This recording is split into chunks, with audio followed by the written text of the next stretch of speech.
EFL fixtures are out and it all kicks off as Birmingham host Ipswich on Friday the 8th of August at 8 p.m. And of course, that's live on talkSPORT. Tractor Boys chair Mark Ashton has told us they'll be paying no mind games to the Blues' big name connections. We've just got to be the very best versions of ourselves, let other people worry about how they want to conduct and be. We're very businesslike. You know, this is sanity for us. This is not vanity. We're building professional backroom staff, a professional football club who will work very hard. Wrexham's first game back in the second flight since 1982 is away at Southampton meanwhile. Elsewhere, Arsenal have confirmed that Miles Lewis-Skelly has signed a new long-term contract. Dan Sheehan's been named Lions skipper to take on the Western Force on Saturday. A massive honour to lead this group, especially with the people we have in the squad and, you know, the people on that team sheet as well alongside me who will be giving me a hand all week. So excited to put on that red jersey for a first time and looking forward to the weekend. The whole tour is live on talkSPORT. High praise, meanwhile, for Jack Draper. An amazing player, great athlete, big lefty. I think he's got more than enough game to win a Grand Slam, that's for sure. You know, he's super dialed in now, super professional. And I think Andy Murray's going to play a big part in helping him get over the line. And I think Draper could definitely be winning Grand Slam soon. Nick Kyrgios joined Jim and Simon earlier. He's not involved in this year's Wimbledon, which starts next week. He's working for us instead. And Michael Vaughan has come up with his own take on how England's cricketers went about winning the first test against India. I saw a distinct change of seeing through moments and situations, and particularly Jasprit Bumrah came on, guess what, see him off. That's smart.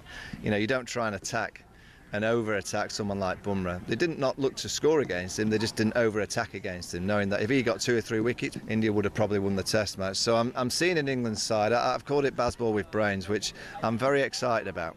He was speaking at the launch of the Knight Stokes Cup, the first ever national competition just for state schools. Head over to talksport.com for a rundown of your team's EFL fixtures.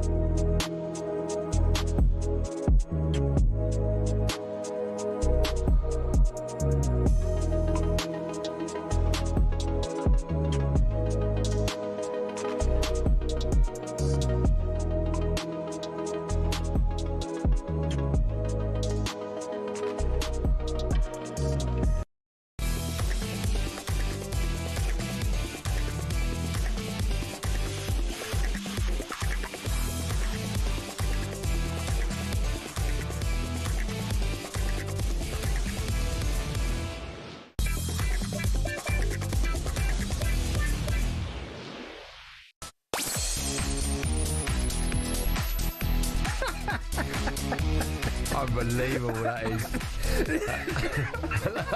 Hello, good afternoon. Welcome to Drama Talk Sport with me, Andy Goldstein, and Mr. Potty Mouth, Darren Bent. It's Darren here, by the way, Darren Bent. God, damn, how did that went out? How are you, right? You alright? How you feeling today?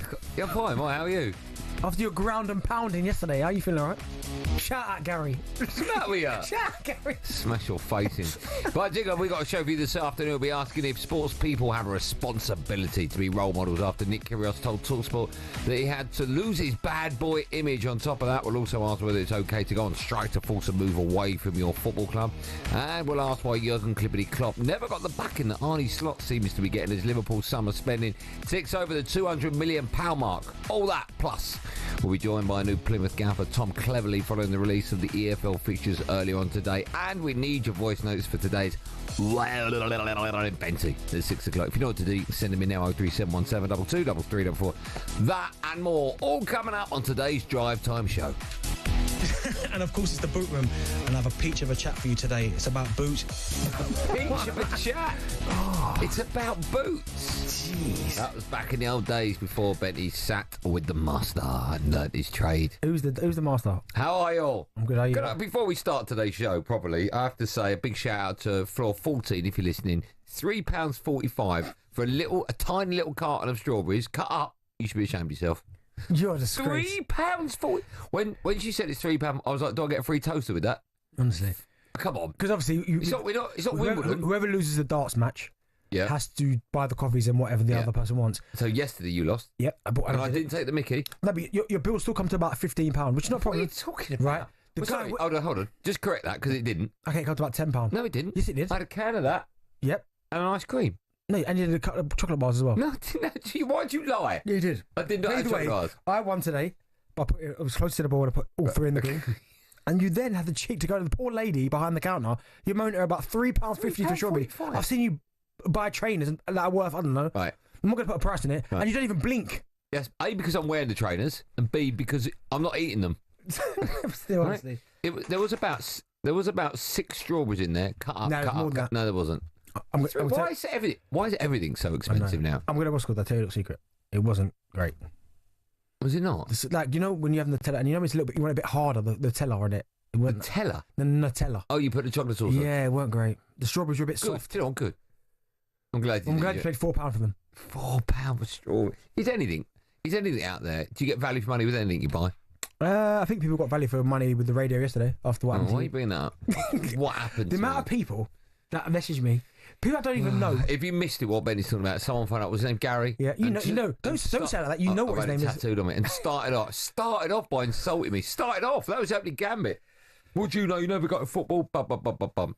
That's why you're one of the masters, because you're back here today. You took your licks. And you're back here today. Also, I'm self-employed, so if I don't turn up, I don't get paid. That's probably the main reason. Fine, isn't it? Yeah, I'll get over it.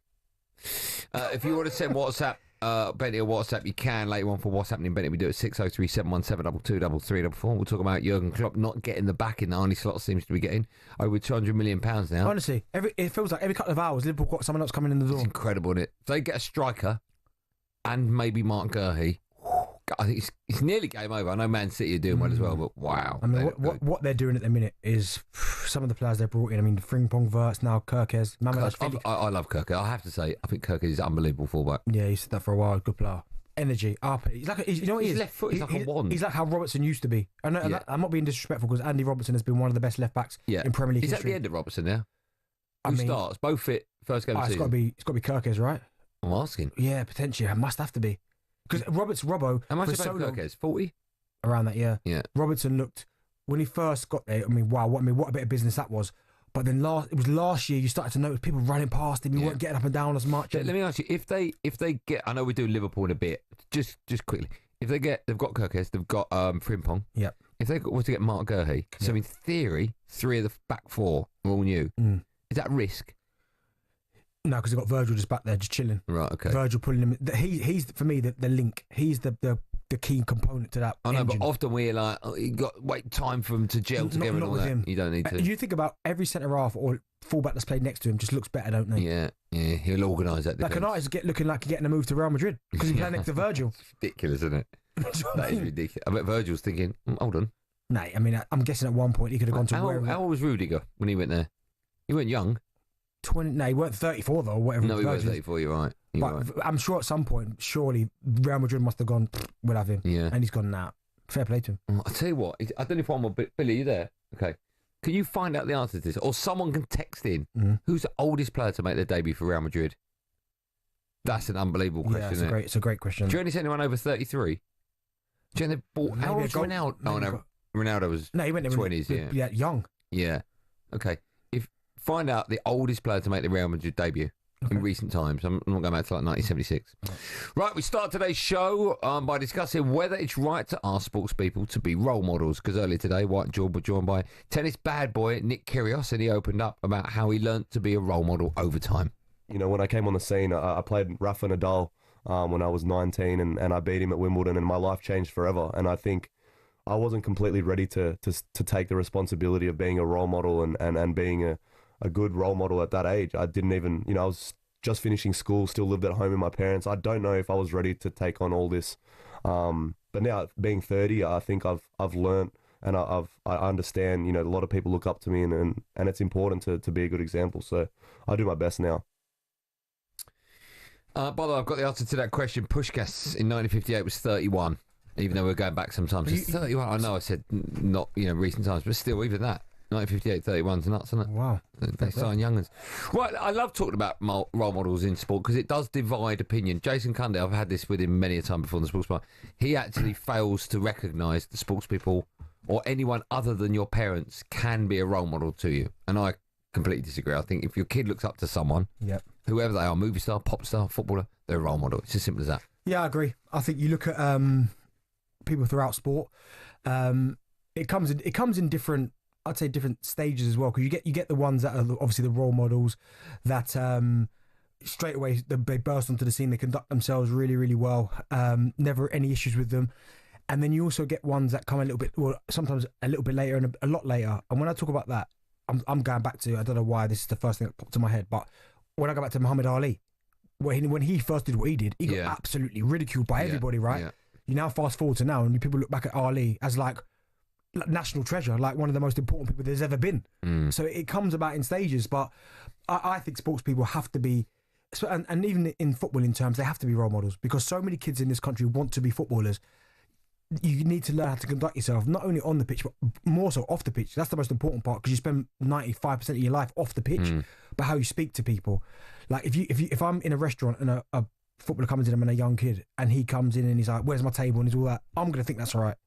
Yeah. Do you know what I mean? I'm going to think, oh, if he could do that, I could do it. If you get famous, is that how you're allowed to be? Is it more difficult now for role models to control themselves in public because of social media? They're posting stuff all the time, right? I don't think it's harder. I just think that you have less room for error, because now everyone can capture it. Like, I'm sure there's a time where, I'm sure back in the day they were the exact same now, but the difference is that back then you wouldn't get caught because there's no social media, no camera phones. Whereas now you almost have to be doubly aware that everywhere you go, whenever you see a little bit of a disturbance, or you look on social media and you look at, there's been a bit of a scuffle, and you look at the people around what's going on, the first thing they do is get their phones out. No one goes to call anyone or break it up. The phones are just out, and that's just society we live in. I'd love to hear from mums and dads on this, about how they think their kids look up to certain role models in the world of, well, sport or anything, entertainment. Because I remember reading about some kids on Sunday League football. I think it was maybe about 3 or 4 years ago. They were 12, 13 years old. They're coming off the pitch, and they were talking to each other, covering their mouth. Yeah. Because they'd seen it on the telly. The reason you cover your mouth is so the TV cameras can't pick up the lip reading. Yeah. But they were coming off a pitch on a Sunday morning talking to their mate like that. They're copying them. And I want to know from parents how they feel about their kids looking up to superstars, because they'll want to buy the same kit, right? They'll want their hair probably dyed or cut like their superstar idol. They'll want to buy certain brands of trainers. Do you know what? It can't, you're right, because they are role models, because it does filter down to grassroots. Because even when my little boy was playing grassroots before he obviously went to Coventry, different trends. Like way back when snoods were in. Yeah. Grassroots kids are now wearing snoods. You don't need a snood. Then obviously the biggest one I can remember was when pros started cutting the bottom of their socks and wearing the white sock underneath. Yeah. You get to grassroots level now, people are doing it. And I'm like, well, why are you doing that? Do you think young kids, I'd love to know the answer to this, do you think young kids, 8, 9, 10, are cutting holes in the back of their socks? Yeah, you'll find some. Do you think so? Probably, yeah. And is it a good or a bad thing that these kids have role models that they're not they're not connected to, but they look up to? They see them on the giant screen. No, it's not a bad thing. I mean, I love playing grassroots football, and for me, one of the biggest things and the biggest passions about grassroots was watching what I'd seen on Match of the Day the night before. Yeah. And then trying to implement it, whether it be a goal that was scored or a celebration. Like that was a connection. That's why Wrighty was my hero, because watching his celebrations, the goals that he scored. But if Wrighty would have been a bad boy, right? So you still love him, you still admire him. Do you think you would have turned out maybe a little bit differently? No, because I was raised right by my parents. So I think the parents... So ultimately, it's your parents that are the role models. They're the role models to make sure they shape and make sure that you're a decent human being. Okay. But your DNA. Yeah, but the role model in terms of what you aspire to be is definitely who you can see on the TV. Okay. I want to hear from parents, right, predominantly. I mean, it can be anyone that phones up. I'd love to hear from parents about their kids playing Saturday and Sunday League football. Or, listen, if maybe your son or your daughter looks up to a singer or a movie star, and maybe you're a little bit worried about how they're moving on in life, or you think maybe a footballer shouldn't be a role model. Have you got a problem with a footballer being a role model? No, they have to be. Because, you know, the reason why they have to be is because so many kids in this country want to be footballers. They inspire to be. And you know, it's a little bit like, even nowadays, so I know we've got a break. That's right. YouTubers. They've got even more responsibility now. Yeah, now that's a great... Let's throw that in the mix. Because they've got even more of a responsibility now, because they're so TikTok famous, and kids love TikTok nowadays, that if anything, they've got more responsibility, because they know so many kids now are looking at them going... That's a great call. So that's huge. Yeah, that is literally shaping the nation, isn't it? Yeah, it is. If you follow a lunatic on TikTok who goes into people's houses or runs into a shop and sticks stuff, nick stuff, No good. Let's talk about role models. 03717223344. Lots coming up in today's show, but that's where we're going right after this, live and drive on talkSPORT.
This is Drive on talkSPORT. Me, Andy Goldstein Darren Bent, alongside Motorpoint. Thousands of cars, all unbeatable prices. Head to motorpoint.co.uk for details. Still to come, we're asking whether it's acceptable to go on strike as a player in order to force a move.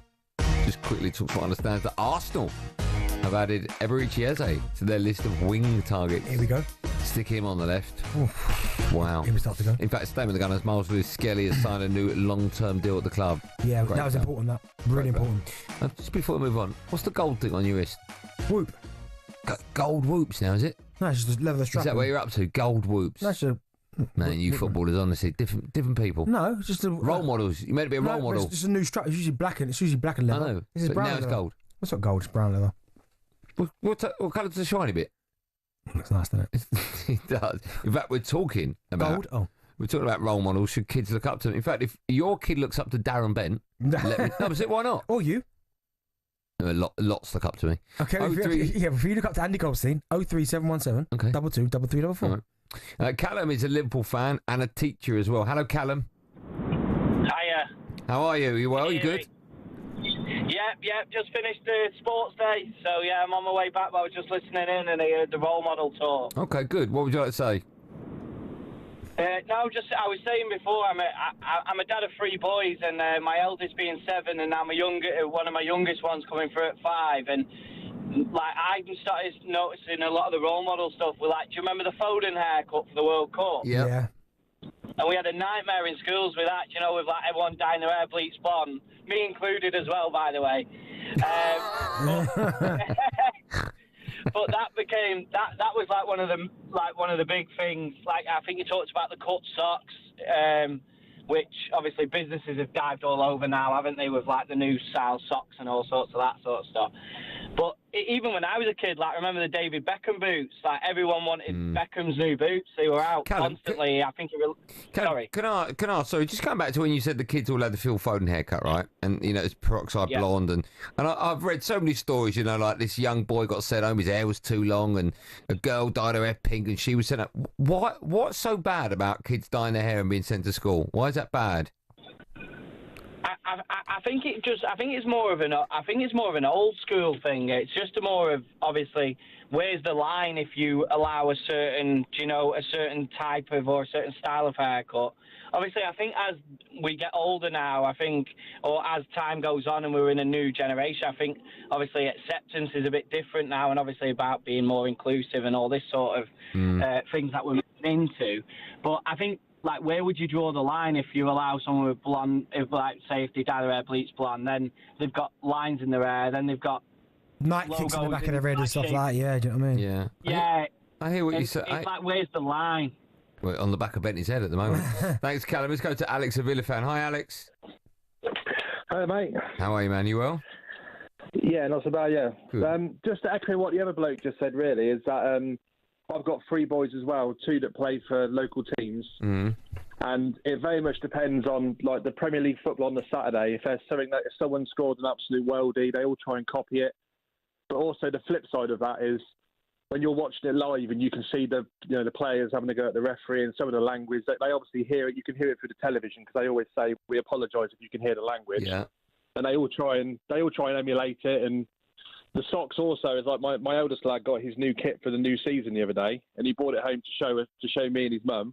And the first thing he wanted to do was get the scissors and cut the back of his new socks. We were like, well, no, you can't do that. So, do you know what, Alex? Do you know what, Alex? And that's a big thing because I wondered that with the cutting of the socks. I mean, it's not cheap.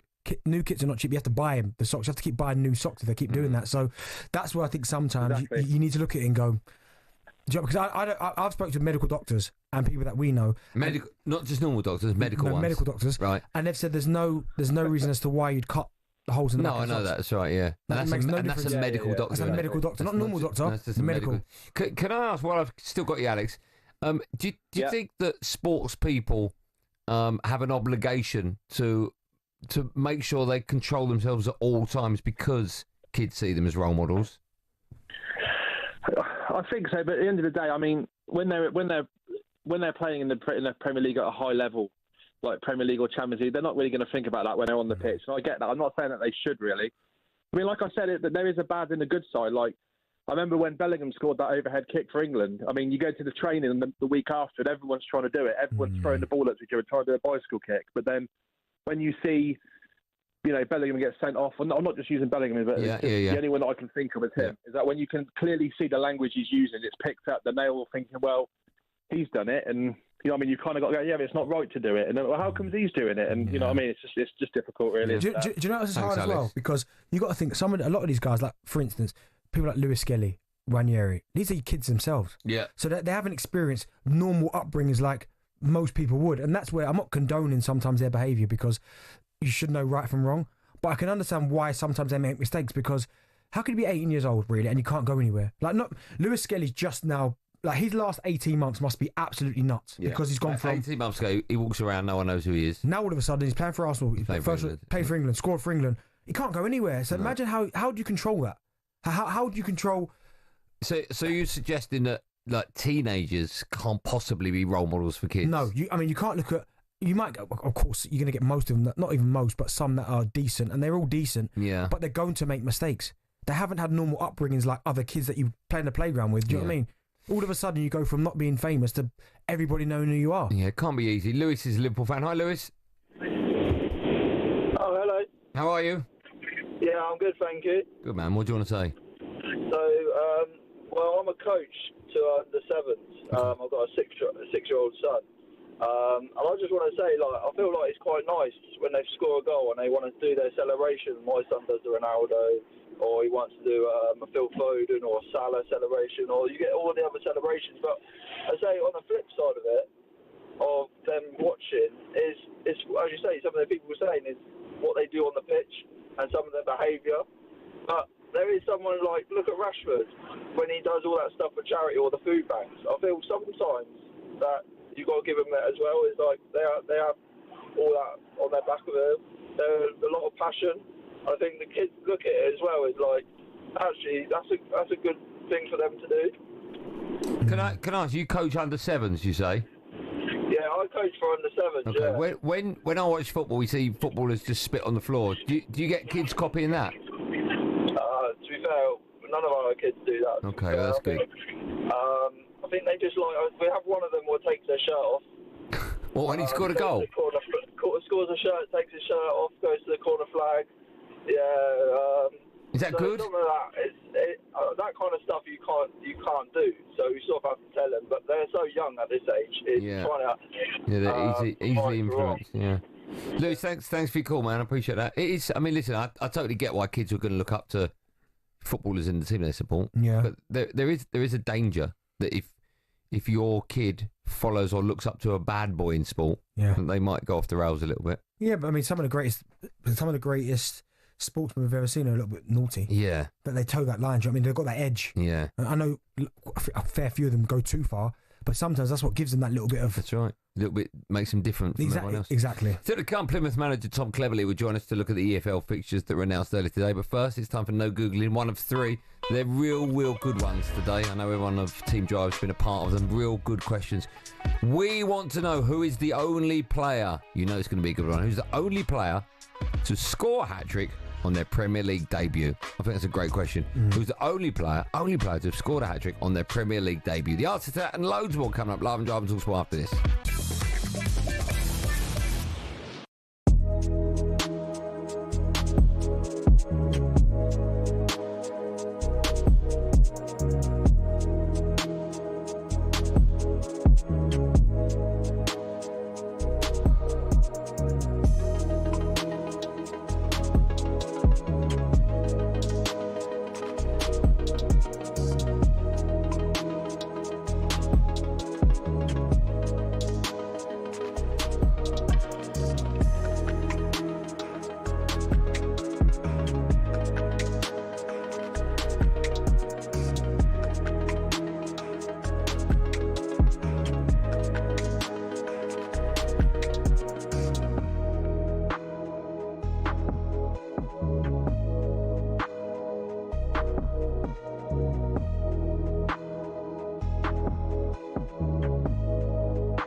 The EFL fixtures are out and it all kicks off as Birmingham host Ipswich on Friday the 8th of August at 8 p.m. And of course, that's live on talkSPORT.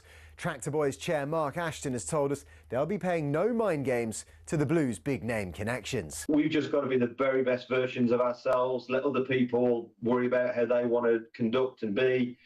We're very businesslike. This is sanity for us. This is not vanity. Dan Sheehan's been named Lions skipper to take on the Western Force on Saturday.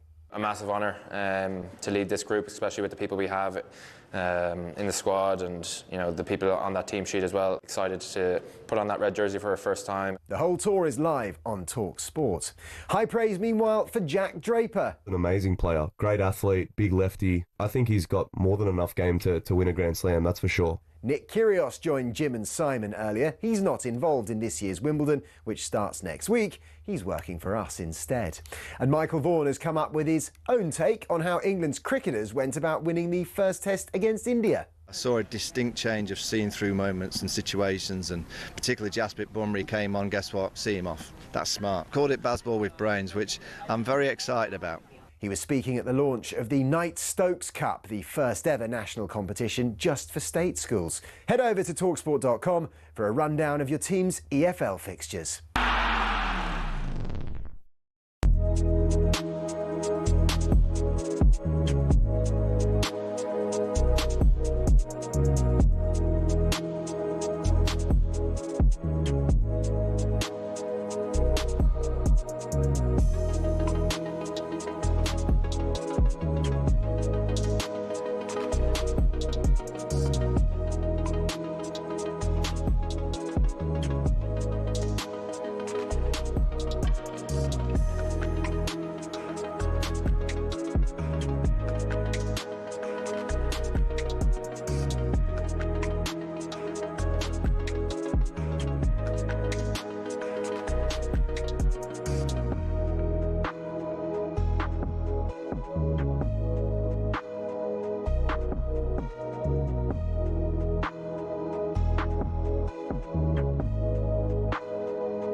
talkSPORT, me, Andy Goldstein Benty alongside. Before we move on, before the break, I asked a question: who's the only player? Amazing question. Only player to have scored a hat-trick on their Premier League debut. Fabrizio Ravanelli. Yeah. To be fair, Chris Boyd, he messaged me within about 3 seconds, man. Did he got it right? Yeah, did he did, yeah. Right. So all the other times he doesn't message you, that means he's got it wrong. Yes. Okay, fair enough. Still to come, we'll be questioning why Jurgen Klopp has not been given the same backing as Arne Slot. But first, it's time to turn our attention now to the EFL. The fixtures have come out for the new season. That's today. Joining us now to go through that and loads more is Plymouth boss Tom Cleverley. Tom Cleverley, good afternoon to you. Good afternoon, chaps. How are you, mate? Are you good? Are you well? You look well? Yeah, very well. Yeah, I've had a fantastic welcome here. Super passionate about the football down here, and it's we started the pre-season last Friday, so I've had 3 or 4 working days with the lads now. I like what I see, and I'm excited to get my teeth stuck into it. Clevs is miles away, though, isn't it? Be honest, it's miles, isn't it? It's so far. You have to embrace it. You have to, yeah. And that's as soon as I picked the phone up to the staff who came down with me, they all said yes straight away, and that's what you need, really. You can't have any hesitation about coming down here because, it has its logistical obstacles, but we find solutions, and we've got a lot of passion about it. So it's we've got to embrace it. Do I call you Tom or Clevs? Tom. Well, hold on. Tom. I played with Benty, so he can get away with it. So, Mr. Cleverley, look, when you go to a new club for the first time, obviously you don't know any of the players. Does someone sit down with you and go, number 8's pretty tasty, the number 4 should be playing right back? Do you get that, like a little book, a breakdown of all the players, or you literally just see the players for the first time and make your own mind up? No, so the way the process goes, David Fox, the technical director or head of football operations here, contacted me about 2 weeks ago or 3 weeks ago, and when you're thinking an interview could be coming, I watch every player for about a condensed video of about 10 minutes. Now that takes quite a long time to put together. And so I feel like I've got a real idea of the players before I get to see them in person. You do character references. You might check the social medias a little bit and so you feel like you know the person. And so there's a lot of thorough research that goes into going into a new club. Clevs, we know that they had a difficult season last year. Didn't end well for them. But have you sensed any of that kind of, I don't know, confidence when you've gone into a new club, or do they all seem like they're ready to go and they're really looking forward to this season and hopefully getting promoted? Do you know what? That's been one of the real positives I've felt, is that there seems no hangover at all. They seem a really mentally resilient group, looking to work hard, pulling each other through in the running and the physical stuff. So mentally, I've seen a real strong group, and I was surprised really, because they've been, when you're treading water and you're in survival mode for 2 years, it's difficult, that, and we have to change that mentality to be someone who wants to dominate the league and be superior. And I see players that are ready to go down that path. I was going to talk to you about the fixtures, and I will in just a moment, that were released today. But while we've been talking to you, I don't know if you're aware of this, I'm sure you're aware of this bit, the draw for the first round of the Carabao Cup has been taking place. I can reveal who you've been drawn against. Do you know? I do know, yeah. Oh, okay, fine. I've just had it flashed up to me. Okay. QPR at home? Of course you're going to be told, you're the manager, yeah. QPR at home. So what are your thoughts on that? And also, how difficult is it to juggle competitions like that and also your league form, because you need to get right back up, right? First time of asking is ultimately what the aim will be. So where do you rank the Carabao Cup with regards to how important it is for your club this season? Yeah, it's obviously, like you said, the priority is the league and bouncing straight back. Now, it's always good for a new head coach to see his full squad, and I'm sure that the Carabao Cup will be an opportunity for that. It's wedged in between two really important league games for us, so I'm sure there'll be some rotation. But yeah, we're been drawn against the team at a level that we want to get to, so I'm looking forward to that test. But yeah, there's a clear priority of the league, and that'll be a good opportunity for some other players. Because when you look at obviously the season, I'm going to say what your aspirations are, but I can understand that it's a bit of a difficult one at the minute. But I definitely look at League One this season, and I think it's a lot more even. I mean, you look at last season, you had Birmingham, of course, big investors, Wrexham, big investors, Charlton obviously have gone up as well. It does make the league a little bit more even. So are you expecting to push for the playoffs and be one of the top sides in the league? Yeah, I think top six is more than achievable. Now there's a lot of hard work and good recruitment and that needs to go into that, and then we feel like it's our job as the coaching staff to then be the difference to turn a top six side into a top two side. And yeah, you know what it's like when you start getting momentum and consistency, then yeah, you can really aim high. But it's like, I totally agree with your comment. It's going to be a really competitive league. There's no real standouts in terms of budget. You've got a lot of teams that were in and around it last year: Wickham, Bolton, Barnsley. We face a lot of them early on in the season, and then we face Cardiff, Luton pretty early as well. Blackpool, Huddersfield doing a lot of recruitment, early business. It's going to be super competitive, and it's sometimes the small details that can be the difference, and that's what us as staff have to bring. As I mentioned, the fixtures are out today. Your games look like this: Barnsley at home, Bolton away, Lincoln away, Leyton Orient at home, Blackpool at home, and Cardiff away. Do you, as football fans, we look at the fixtures, we spoke about it, oh, my team's got a horrible start, or my team's got an easy start. What's it like for a manager when the fixtures come out?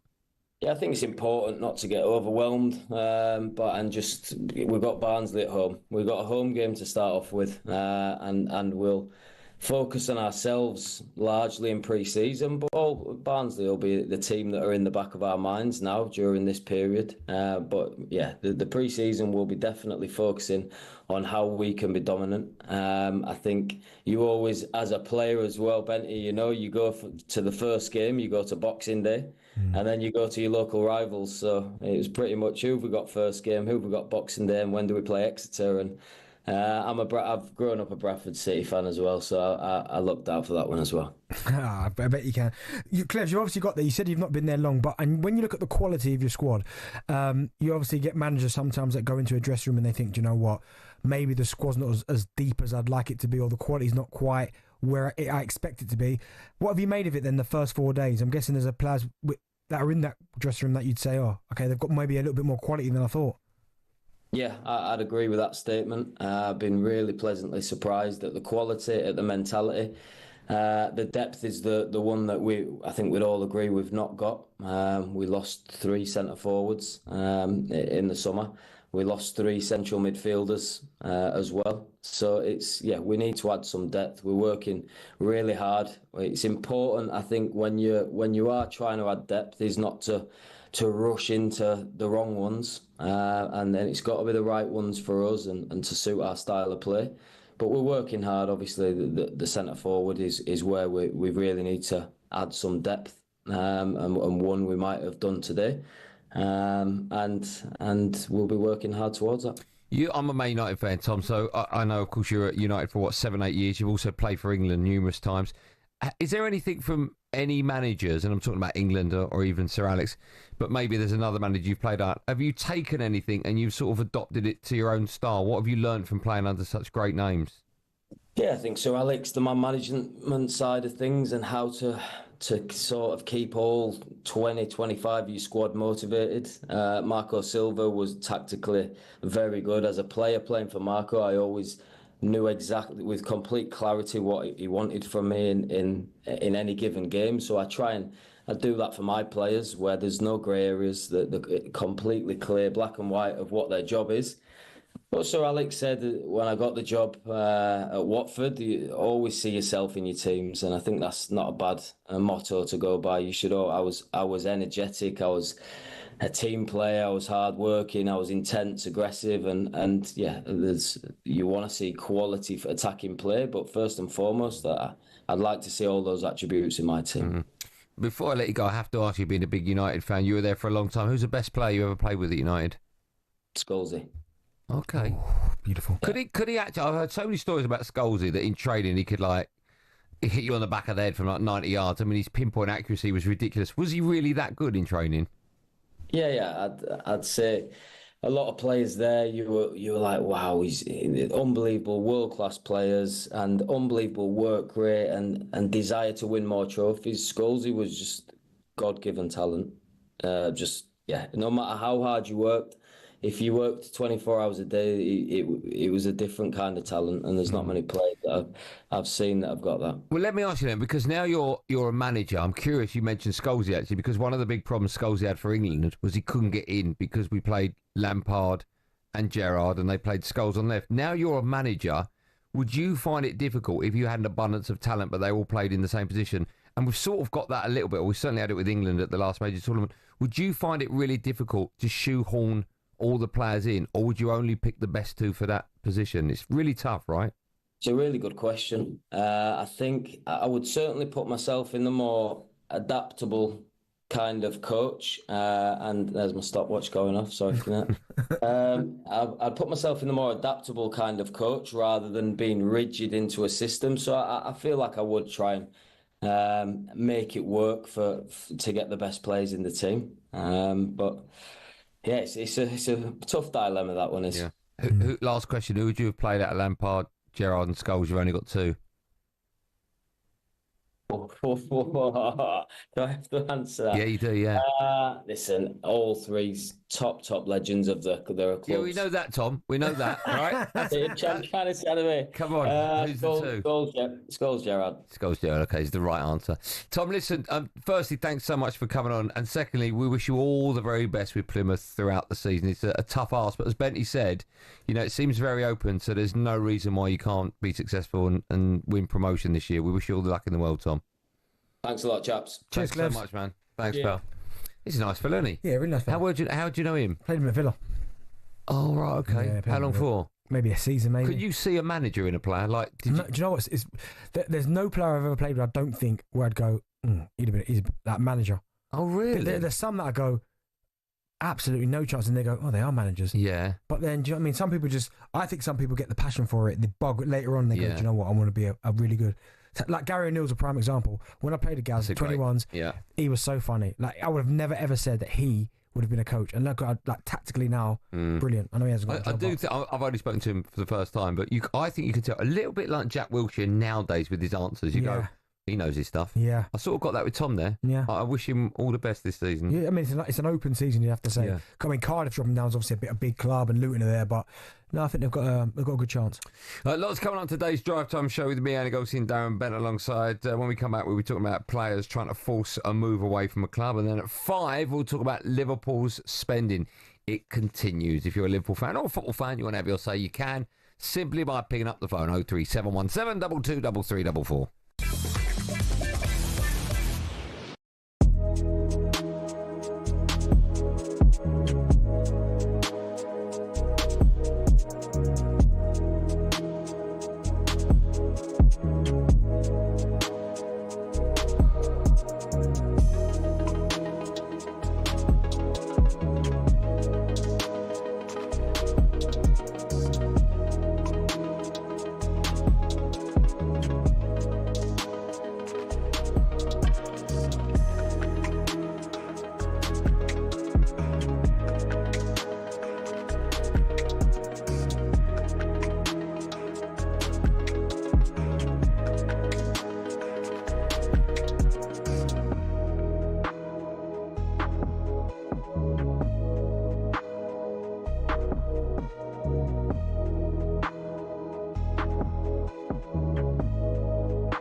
You know the mic's on, right?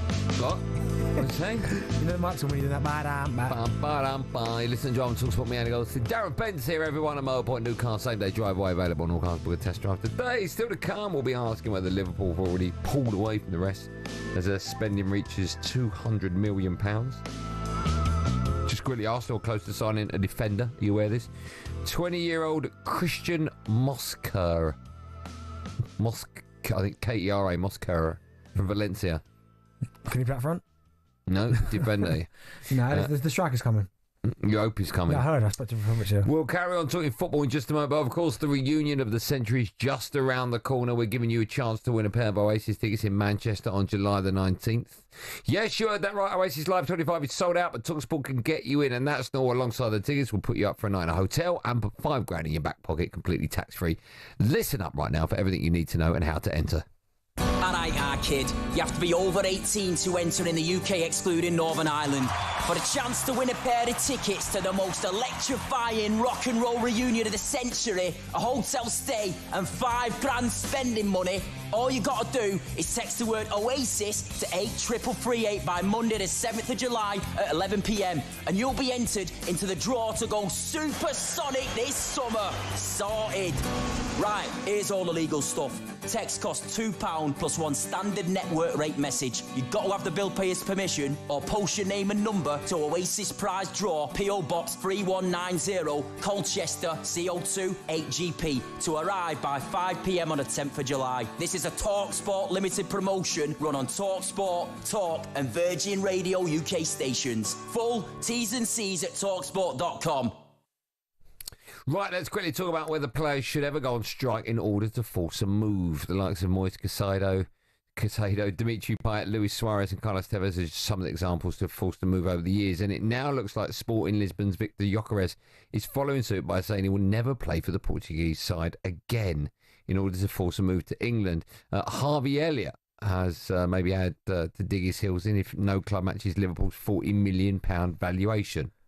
Where do you stand on this, Benty? What's the deal with players perhaps thinking, right, time's right for me to move on, but they've signed a deal, so in theory, well, in actuality, they're not allowed to go anywhere unless the club say they can? I mean, first of all, I never think a club should keep a player if he doesn't want to be there, because you'll never get that same player again.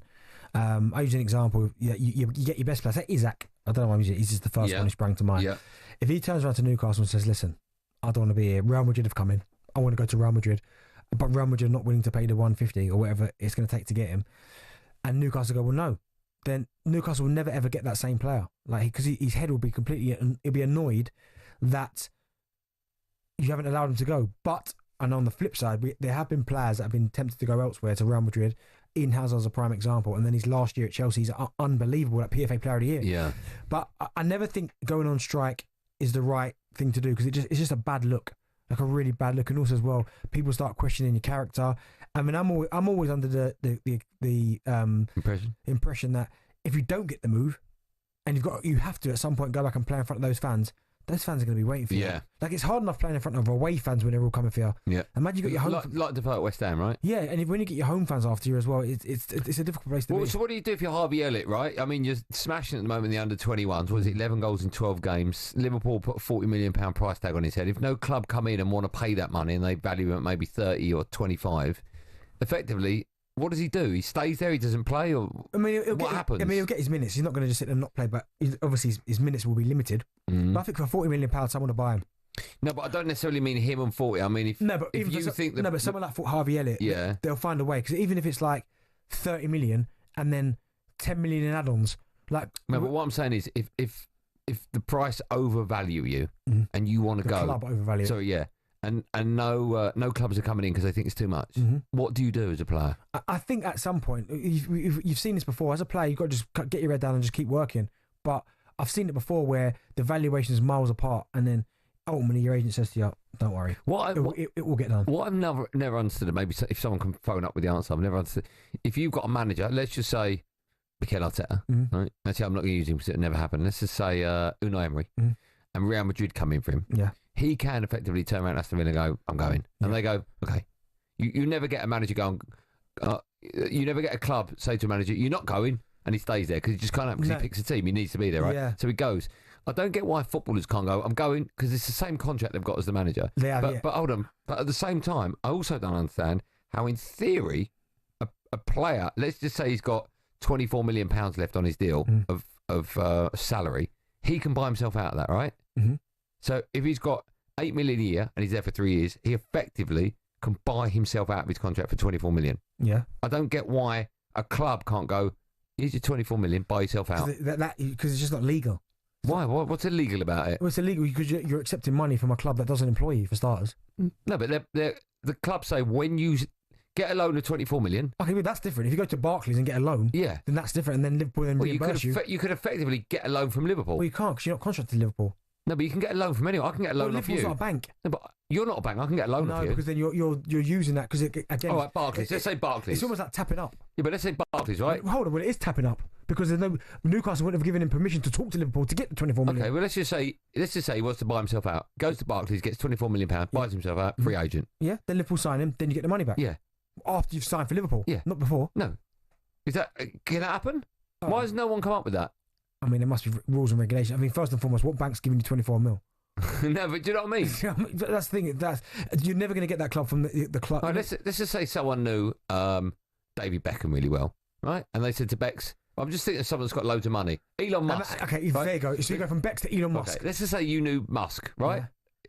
Alexander Isak knows Elon Musk. Yeah. And he goes to Musk, "Lend me 24 million. He goes, "All right." And he lends him the money, buys himself Liverpool. Can that happen? That's what I don't know. But if that can happen, then you get the money from Musk, you pay your way out of your contract, get the money go from on a free, Musk. you get signed for Liverpool, they give you the money back, you give it back to Musk. Yeah. But everyone's happy. Yeah, but I don't know, for reason that's a lot of money to buy it from your contract. But no, I just think that for Harvey Elliott, if he is looking to leave and play regular football, at £40 million, that's a bargain because he's a good player. Later on in the show, we need your questions for What's Happening Benty. Just save our number 03717223344 in your phone, then open up WhatsApp and leave us a voice note.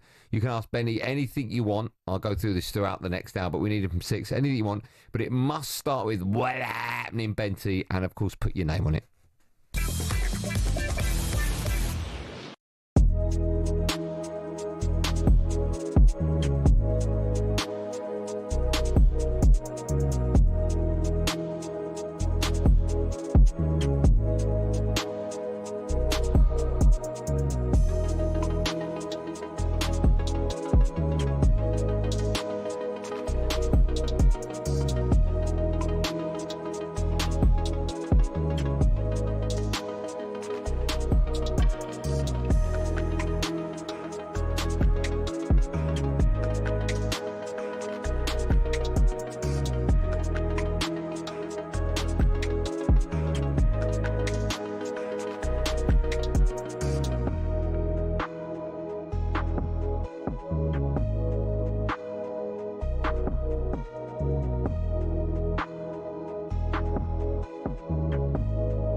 EFL fixtures are out and it all kicks off as Birmingham host Ipswich on Friday the 8th of August at 8 p.m. And of course, that's live on talkSPORT.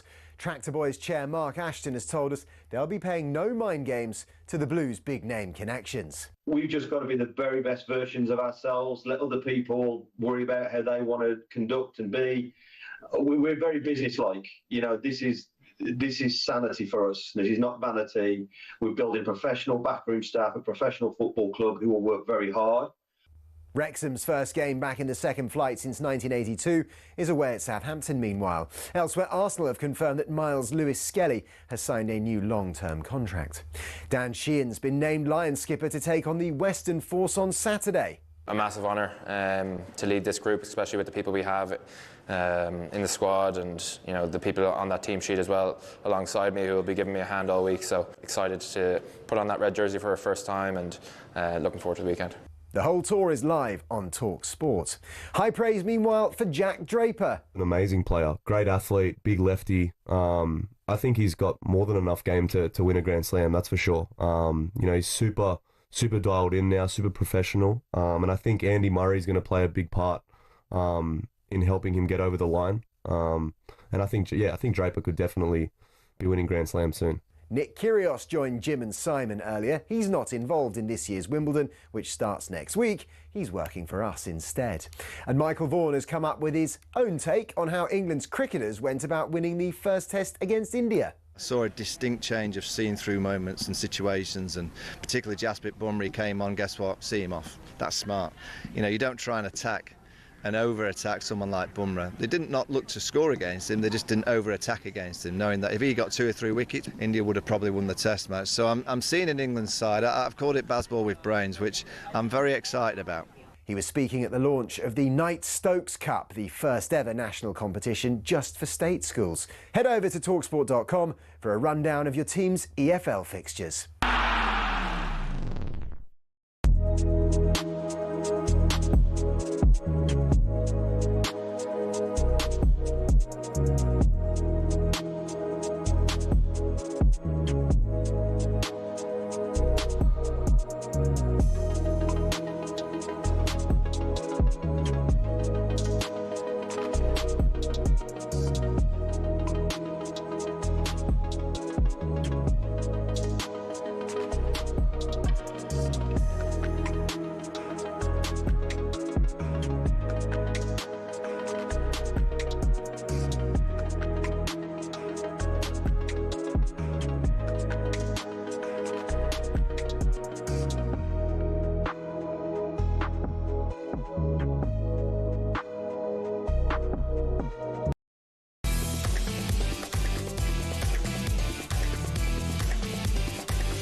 Well, Matt, turn up to the drive. talkSPORT, me, Andy Goldstein. Benty's here. You cannot be serious! No, I'm serious, but it's a bit harsh, isn't it? Still to come, we'll hear your voice notes in. Well, Benty, you can get your voice notes in now. 03717223344. Oh, no, what have you done? What's that, a strawberry? Yeah. You spilled strawberry down your top. Serves you right, £3.50, I'm glad. Right, time now to talk about Liverpool. They've just announced the signing of Kirkes for £40 million. Their spending has now passed £200 million. But why didn't Jurgen Klopp get this type of backing? Frimpong with a shot, deflected and in! And Bayer Leverkusen equalise! Brings real energy to a group. He is somebody that I think teammates really appreciate. Kirkes down the left-hand side, getting towards the edge of the penalty area. Tries to get into the box, goes on the outside and drives it into the far corner. It's 4-1 to Bournemouth. To the far side of the area, right-footed volley. It's 1-1. Florian Wirtz. This is a real statement. Bayern really were determined to get him. Yes, with the Kirkes deal now done, plus the signings of Frimpong, £30 million, Wirtz for £116 million, and the signing of Mamardashvili, which was agreed last summer. Liverpool's spending has gone above £200 million. They're believed to be interested in securing a forward as well and a centre-back, with Isak and Mark Gurhey mentioned as possible additions. It won't be Isak from now. That means it could be round about £300 million spent. That's nuts. And it's Kloppy spent 850 million. You know, yeah. That's what he's calling it, Kloppy, the Klopster. £850 million approximately in his time at Liverpool. The signings of Van Dijk and Alisson were 2018, followed by quite a quiet window, even though they won the Champions League. In fact, Liverpool spent money sporadically until 2023 when they bought McAllister, Szoboszlai, Gakpo and Gravenberch. It's funny there. Even those 4 names there that you just said, all of them done well. They're not bad. They're not bad signings. No. The only Their squad's unbelievable. The only one you'd probably say over the last couple of years that ain't worked out would be Darwin Nunez. Yeah. And even he had his moments where he was good. Yeah, he had a couple of moments where the one that springs to mind obviously was the Newcastle game when he came off the bench, bang bang. Two. But they look strong, Liverpool. I mean, the squad really depth. do. Even the 2 goalkeepers. There's an argument that either could be number 1. Yep. Because Mamardashvili is incredible. You love Mamardashvili. I've not seen anywhere near the amount of football of him that you have. Why do you rate him so highly? For starters, he's massive. Right. What is he like? Donnarumma massive? No, that's just huge. Okay. Shot stopping, unbelievable. Comes for crosses. Good with his feet. Why has he gone to Liverpool as a number 2? Well, he's got a challenge. Again, it's challenging yourself, isn't it? Like, you've got the opportunity to go to Chelsea as a number 1. How old is he? I don't know how old he is. Roughly. You're like young kid or 26? Nah, I'm going to go 27. I'm probably way off here. Right. Georgie. Good luck spelling Mamardashvili. 20. Yeah, easy. What, hold on. Oh, look at me. Yeah. No, look at me. Okay. Right. You got it? No, look at me. Yeah. Right, turn it around. Right, hold on. Right, spell his surname. I'm not even going to say it. MAM. Yeah. AR. Yeah. DAS. Yeah. H. Yeah. VILLI. Go on, TP. Look at his face, devastated. How do you do that? Mamardashvili. Someone tell you? No, How do you do that? Come on. Mamardashvili. You know, you'll never forget his spelling now. No, but yeah. Why has he gone there? I don't get that. He's that good. But maybe Chelsea weren't in for him, but I mean, to be part of that team, and let's be honest, like Alisson has been incredible. He has, the last couple of seasons, started to pick up 1 or 2 more injuries. Oh, yeah, you're right with that. Do you know what I mean? Kelleher played a lot of games last year, so to have him just waiting in the wings to come in, Liverpool strong. Recruitment's been good. Yeah, everything. I mean, it pains me to say it, but everything's been good. I mean, they've just won the Premier League, and it's like they've gone full throttle, foot down. But to be fair, again, I said it in the meeting earlier about Man City. I like their signings too, man. They've gone in and gone, all right, because they didn't need a centre forward. They've got one of the best on the planet. Well, they still need a centre forward. Who? Man City? Yeah. Man City? Yeah. No? They've got Haaland. Yeah, and what happened to him last season when he was injured? Yeah, but then they've got Marmoush. Yeah, but he's not a 4, he's not a number 9. Yeah, but he's like Julian Alvarez, similar-ish. I don't think he is, mate. Yeah, I'm not convinced with him, by the way, yet. I know you are. But no, I think Liverpool, the way they've recruited, with Wirtz coming in, Frimpong, now they've got Kirkes, they're looking at Gahey. I really think that this Liverpool side now is going to take some beating. If they get Mark Gurhey and a striker, I think that's the league done. I really do. It's funny. I say someone's put here, Benty spelled it wrong. It's not double L. It's at the end. How you not see? It's not. It's 1 L. Is it 1 L? Yeah. My eyes are so bad, aren't they? Was it? Yeah. It was all a blur, and I just gave you that. Yeah. So you got it wrong. Reece Merritt. Well done, Merritt. So you got it wrong. No, I got it right because I said 1 L. And you went double L-I. No, I said VILI. No, you didn't. But no, I'm scared. Liverpool make me nervous. So why are people texting that in? You know, people are like, Bentley, you're wrong. How dare you? I bet Gary don't phone up with that one. Do you reckon there are some people at home listen to us and that, like, you know, when we say something and say it's slightly wrong because everybody in the planet makes mistakes, and they're like, yeah, cool. I'm going to get him. Yeah, when we used to play music, right, and we would come back with like the Beatles playing, and as a joke, I'd go, I know. Love the Stones. People would just phone up and text and go, "Oh, come soon, it's not Stones." People go, "Oh, you moron!" I've had people stop me in like Marks and Sparks and say things like that. Like, why so angry? Relax, man. I'm only joking. I knew that was 1 L. Yeah, of course you did. But no, yeah, they make me nervous, Liverpool, because fair play. Arne Slot came in, done a wonderful job by doing very little, but he changed 1 or 2 little bits and bobs. Where's the money come? Why did Klopp not get the back in? I don't know. So it's just quite strange. Maybe it was building up to this point. Maybe if Klopp was still there, he might have got this big chunk of cash. He spent £850 million in 8 years. Is that back in? I suppose it is, right? It's a lot of money, isn't it?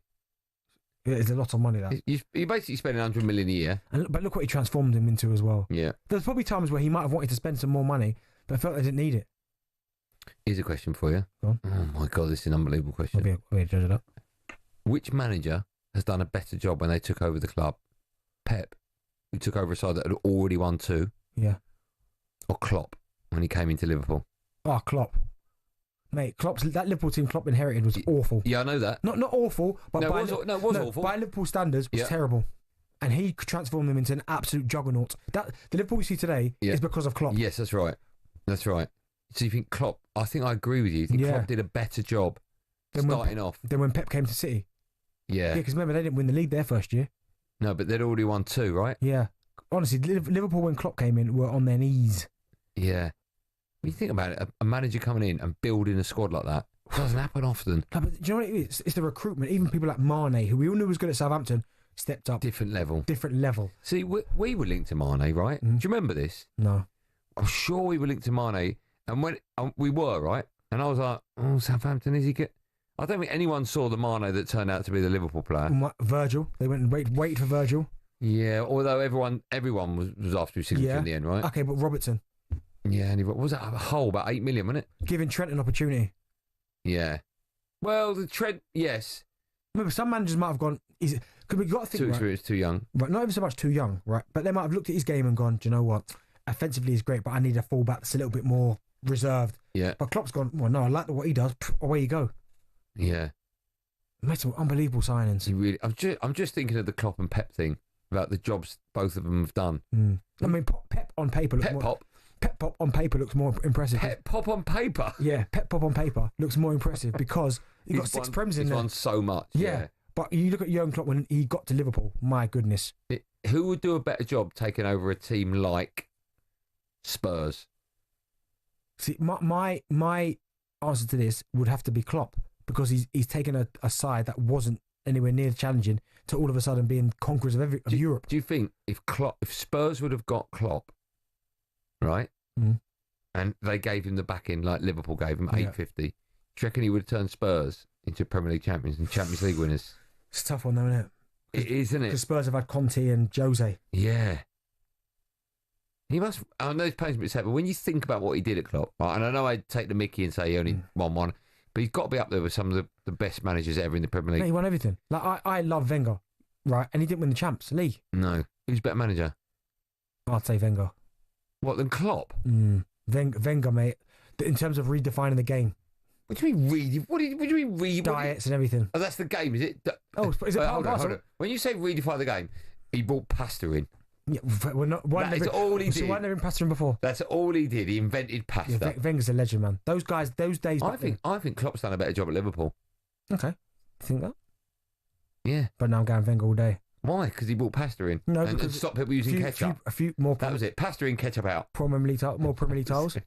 That's all he did, wasn't it? Hey, Sol and Elka bought the training ground and Thierry.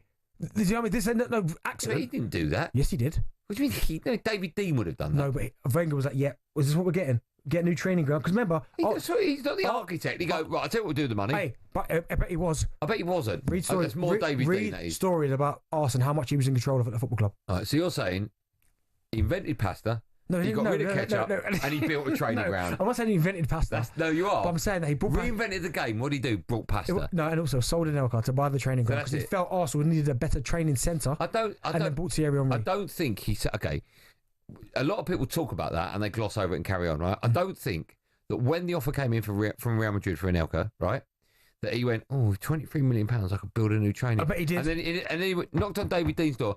How much for a new train? 23 million. I've got that money. No, I bet he did. I don't think it happened like that. He did. What probably happened was David Dean and him sat down. Ray Parlour. Ray Parlour told the story. No, David Dean and him probably sat down and they was like, what do you want, Arsene? And he's probably gone, well, for domination for the next 15, 20 years, we need to change our changing facilities. And he goes, well, what do you propose? And they probably went through it and David Dean said, it's going to cost about 20 million. I'll get the right people on board. And the right people came in and around about that time, they sold Anelka. So with that money, they used it to... It wasn't... You just wasted... No, it wasn't. No. Because I want to set the record straight. Was you there, was you? It's not Arsene Wenger. Was you there? Arsene Wenger did not build a training... Well, obviously not, because he's not a builder. But it was his idea. In your world, he's invented pasta, he got rid of ketchup, and he's built a building. No, he was just the architect in terms of what happened. He saw the vision for Arsenal, and he's the one who transformed it into what it is. Vision? What was his vision? No ketchup. And that's it? No, and bringing Thierry... I mean, that's an unbelievable bit of business, though. Think about that. What? Sending a player... Getting a new training ground and Thierry Henry, the greatest Premier League player ever. Come on. And also, by the way, moving Thierry from left wing to centre forward. Come on. Like an accident. Wenger, genius. He did play a little bit of centre forward for Juve. Mate, he was a winger. At one point, I know. Have you listened to Thierry's Henry podcast? At one point, he was playing wing back. All right. Very defensive over him, weren't you? Go on. Don't you dare. Gary's turned up again. Wenger. Legend. Wait, you put him above Klopp? Yeah, I do, and I do. Not sure about that. It's top 5 in Premier League history. Who? Wenger. Name the 5. Okay, your boy. Yeah, Fergie? Yep, Wenger. Yeah. Pep's in there. Yeah, 3. Jose. Yeah, of course it is 4. Yeah, and there's Wenger, 5. Right. I don't really know what we're taking calls on now. I suppose Liverpool about... I want to tell you what I do. I want to hear from Liverpool fans about whether or not they think Klopp was backed. £850 million in 8 years. All right? Is that backing? That's a lot of money, that. That sounds like a backing. Also, But in that... Yeah. Wasn't there a big chunk of 100 million for Coutinho? So maybe it's less than... 145. So take it off it. Yeah, but then he bought Alisson and Van Dijk with that money. And so we'll talk about that. You put me off my stride now. I can't remember. Anything we've discussed, because we've discussed loads. All right? Also, if you... No, if your name's Gary... I'm not. You are. I'm fine, me. Cool, man. Got some strawberries for £4, and I've got a stain on my top. If you'd had to get a strawberry stain out of a white t-shirt, 03717 223344.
live at talkSPORT. Me, Andy Goldstein Darren Bent at Motorpoint. Thousands of cars, all unbeatable prices. Guaranteed. Head to motorpoint.co.uk for details. Still to come, we'll be having some fun with the best of talkSPORT. Blimey, this show flies by, doesn't it? Newcastle are looking to sign 3 players. They're targeting James Trafford.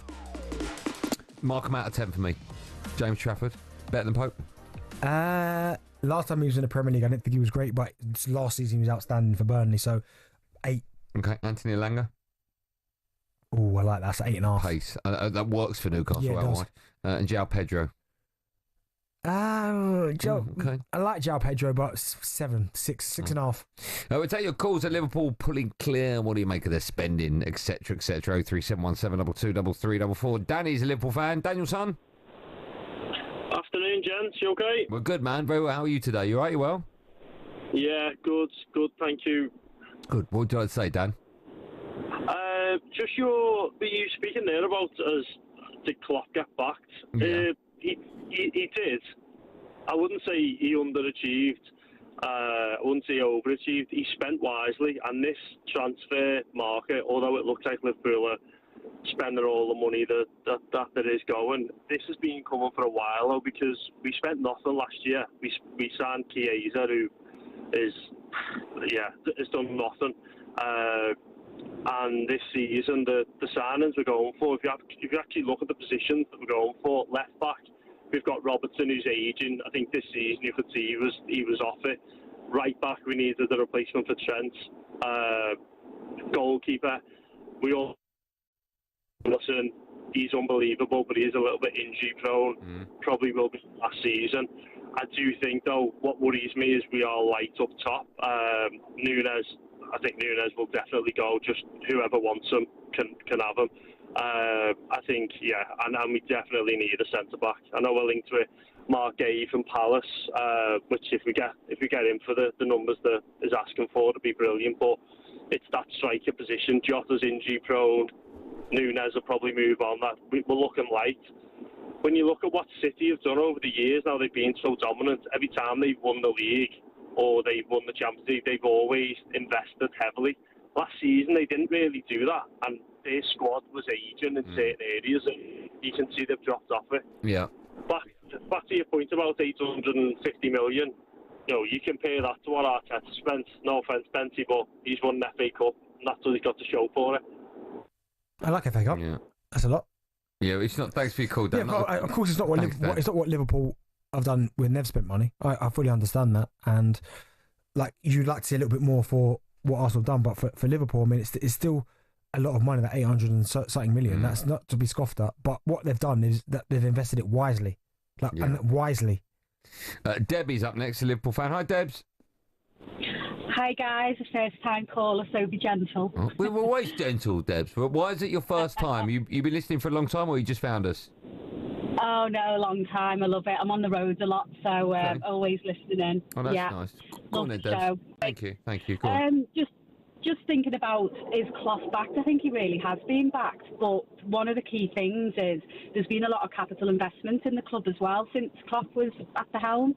So I think it was, two stands, the main stand, the Anfield Road end, that was over 200 million combined. And then we've got world-class new training facilities, the AXA training grounds, and that's another 50 million. You mentioned the 800 million in net spend. I think it's around about 340 million, actually. And I think now we're maybe reaping the rewards of all those infrastructure developments now, more tickets, sales and stuff. We're just now in a position to spend. And if Klopp was still here, he'd probably still be getting what slot is, in my opinion. I think we did absolutely back him to what we could afford. Debbie, do you miss Jurgen Klopp? I do. I love him, but obviously we've won the league and we've had a really great season. I'm a season ticket holder, so I do go to the game, and I love watching us. But it does feel it's funny. We've won the league, but I'm going to say I'm not quite as entertained as what we used to be under Klopp. Wow. I feel bad to say that, but yeah. We've won the league, so I'm not going to complain. No, I know what you mean though, because under Klopp, you would turn defence into attack so quickly, probably better than anyone in the league actually. Within the blink of an eye, you're defending, and all of a sudden you're up top scoring. I totally agree with you, but I do think what Arnie Slot has changed is the organisation of the midfield. It just looks a lot stronger now, doesn't it? Yeah, absolutely. And I'm intrigued where we're going to play Vets, what's going to happen with Szoboszlai, what's the formation going to be. Can I ask Debs, what would you do with Harvey Elliott? Oh, he's a big fan favourite, but with what he's been saying in the press recently, it's he's not getting enough game time. I think one of the things that Klopp did really well was I think he kept fringe players quite happy. They got enough minutes. One of the things I didn't like that Slot did was he just didn't rotate enough with some of the cup competitions. And I know when we went out in the FA Cup, he rotated heavily, but he didn't have a strong bench, and I think that was the difference. If we had 20 minutes to go with Klopp, he would bring on Salahs and everybody, and then we'd still get over the line. And I just wonder for Harvey if he'll leave, because he's had 2 starts in the whole season, and we've been in multiple competitions. So but he's definitely a fan favourite. We've got a big soft spot for him, and he's a Liverpool fan himself. Debbie, you still missing Trent, or?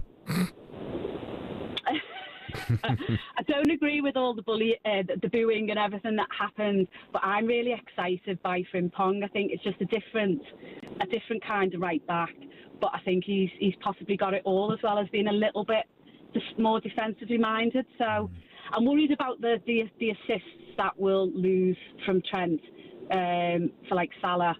I wonder where those assists are going to come from, but maybe that's going to come from there. Yeah. Deb, listen, did we treat you okay? Yeah, thank you. Okay, well, even though you're a Man U fan, Andy. I know, yeah. I know what you can do about that. But listen, I really appreciate your time. Will you promise me that you'll call back now you've done it? I will, yeah. Promise? Thank you. Cheers, I promise, yeah. Thanks, Deb. Have a great day. Don't you think it's amazing? I mean, that was a fantastic call from Debbie. What a person she is. Even I don't know what a person she is. She sounded great.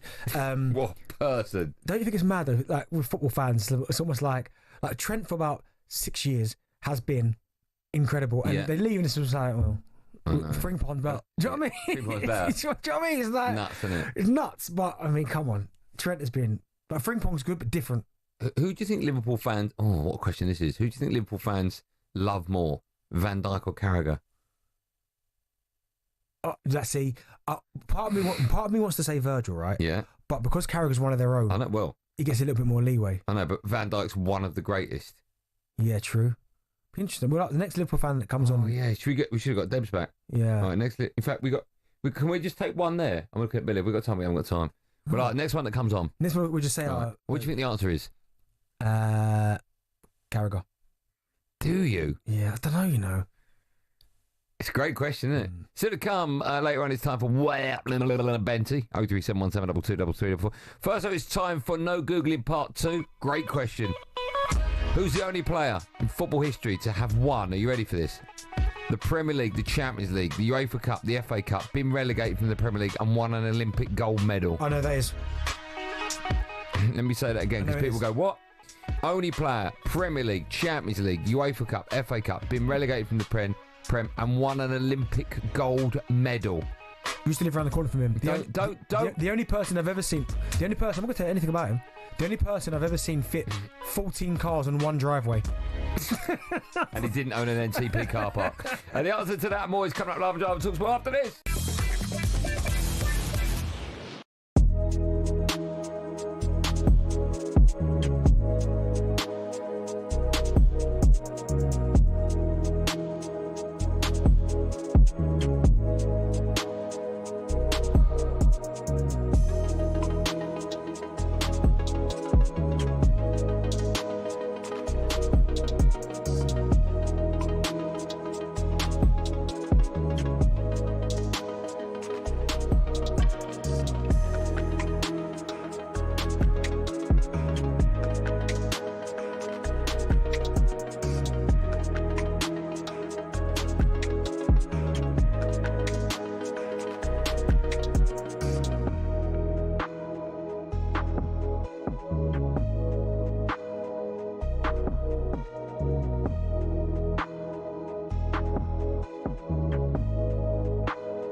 EFL fixtures are out and it all kicks off as Birmingham host Ipswich on Friday the 8th of August at 8 p.m. And of course, that's live on talkSPORT. Tractor Boys chair Mark Ashton has told us they'll be paying no mind games to the Blues' big name connections. We've just got to be the very best versions of ourselves, let other people worry about how they want to conduct and be. We're very businesslike. This is sanity for us. This is not vanity. Dan Sheehan's been named Lions skipper to take on the Western Force on Saturday. A massive honour to lead this group, especially with the people we have in the squad and the people on that team sheet as well. Excited to put on that red jersey for our first time. The whole tour is live on talkSPORT. High praise meanwhile for Jack Draper. An amazing player, great athlete, big lefty. I think he's got more than enough game to win a Grand Slam, that's for sure. Nick Kyrgios joined Jim and Simon earlier. He's not involved in this year's Wimbledon, which starts next week. He's working for us instead. And Michael Vaughan has come up with his own take on how England's cricketers went about winning the first test against India. I saw a distinct change of seeing through moments and situations, and particularly Jasprit Bumrah came on, guess what, see him off. That's smart. Called it Bazball with brains, which I'm very excited about.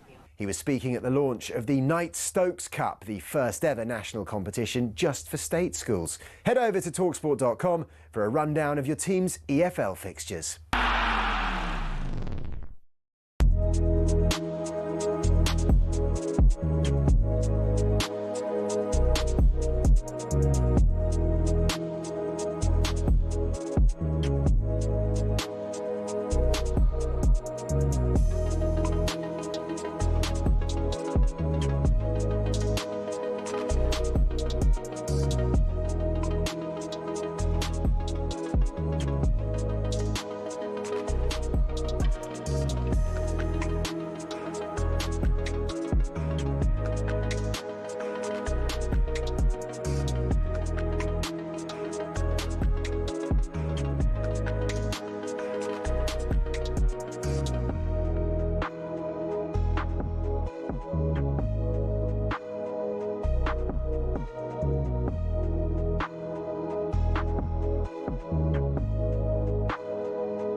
talkSPORT, Andy Goldstein Bent is here. What are you laughing at?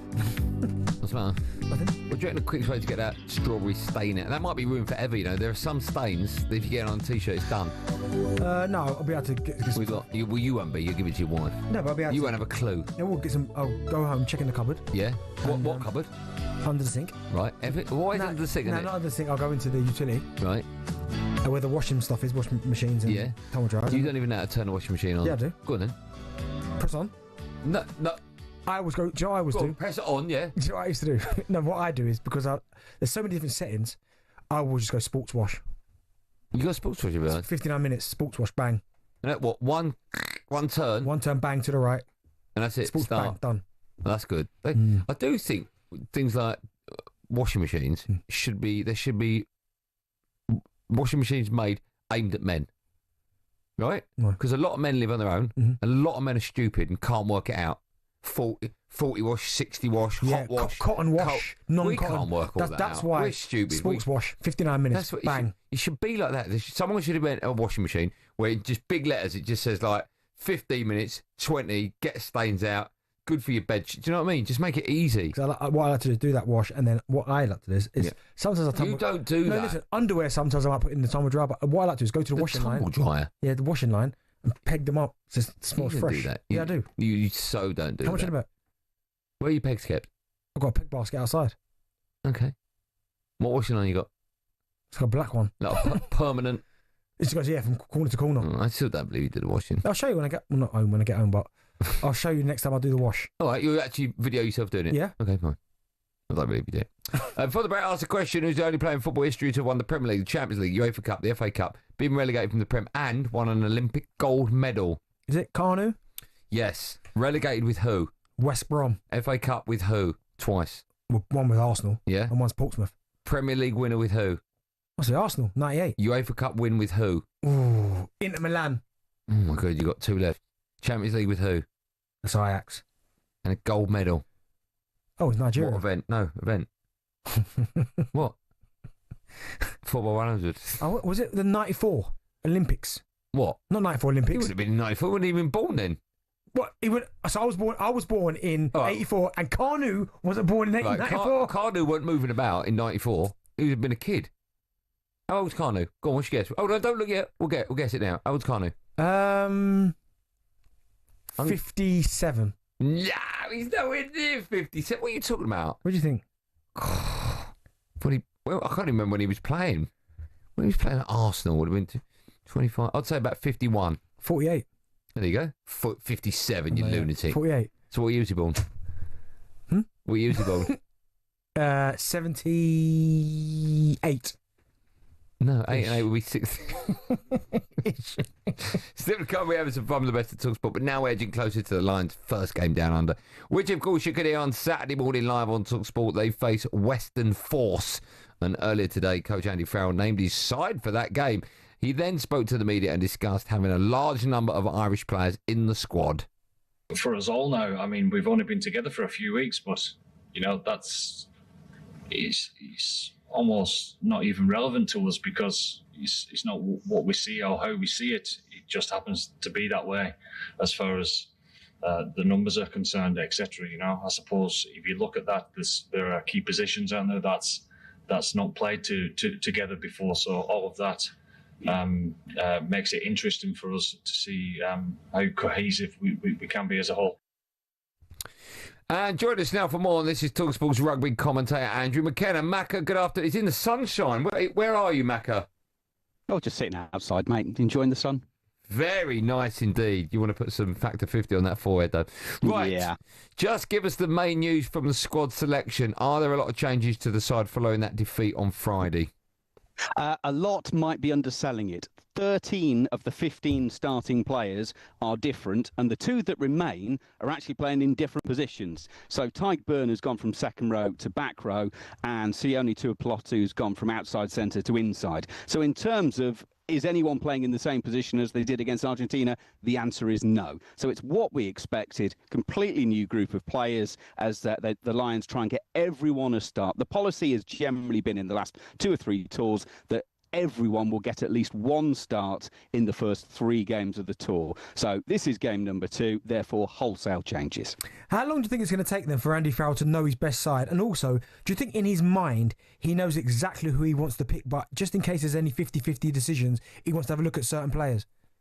He told us ahead of the Argentina game in Dublin last week, Darren, that he'd actually given up trying to do that because there were so many twists and turns and complications that he just thought, I'm completely wasting my time here. So I can kind of see where he's coming from. Just let the thing play out. But there's also still a few bumps and bruises. So perhaps the big 2 names that aren't involved in this 23 are Jamison Gibson-Park and Hugo Keenan. Now, what Andy Farrell said today was, all being well, those 2 will be available for the game Wednesday, 11 o'clock Wednesday morning against the Queensland Reds, which would mean that all of the group who've actually made it so far will have got starts if they take part in that game. So he's still in the trying out process, putting things together. Generally speaking, the team that takes to the pitch the Saturday before the first test is going to be something very close to the team for the first test, unless it either goes horribly wrong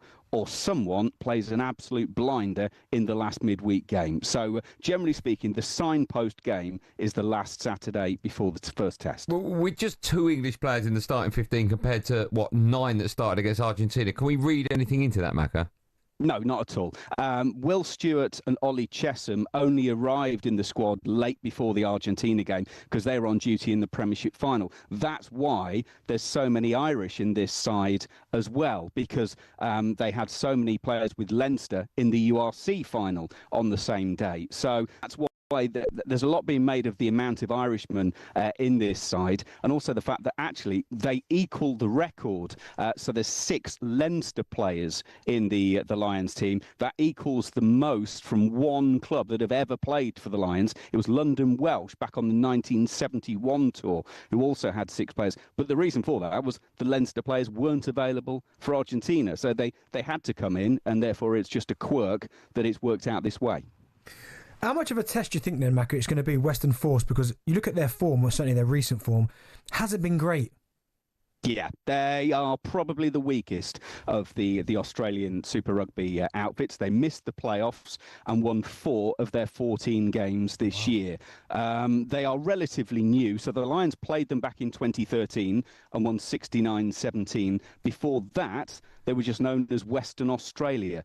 The Lions have never lost to either the Force or Western Australia. So that kind of gives you an idea of where they are. What they have got is 9 players in the Australia squad for their one and only warm-up game against Fiji coming up in a week's time.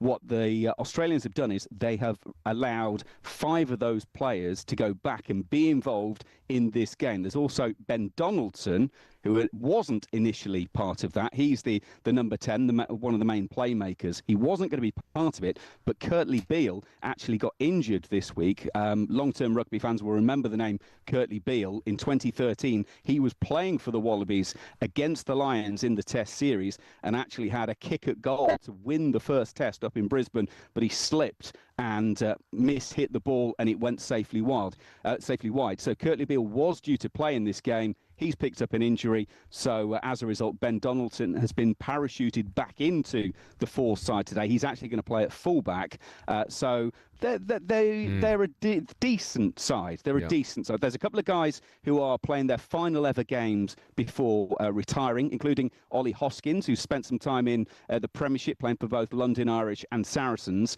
He's actually officially joined the Force on loan, so he can play in this one and last game, and then he will retire. So, it's a bit of a mix and match from their point of view, but it's a side that the Lions will be expected to win against.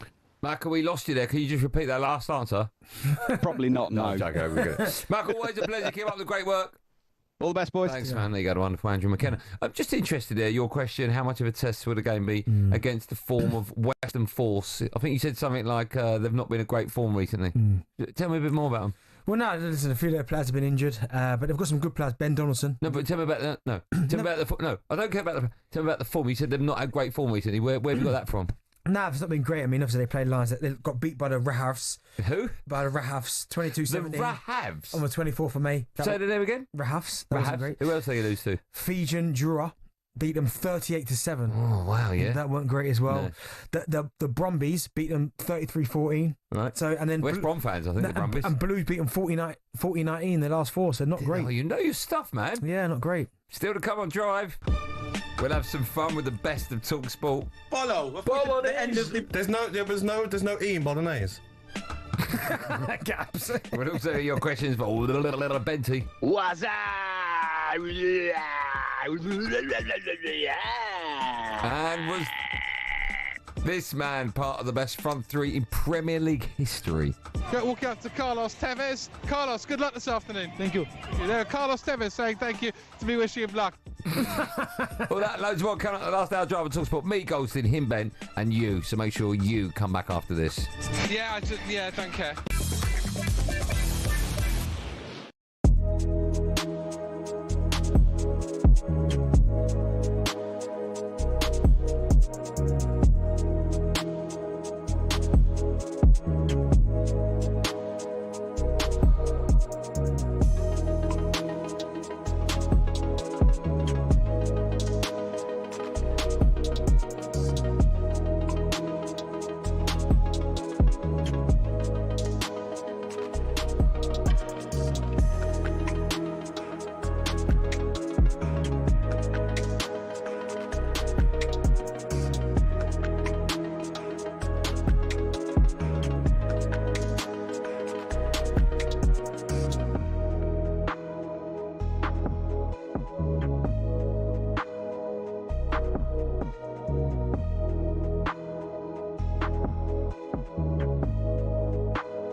people heard what you said, Benny. Did you say anything? You honestly, what you say to one more Billy? Billy, you can go to HR with that.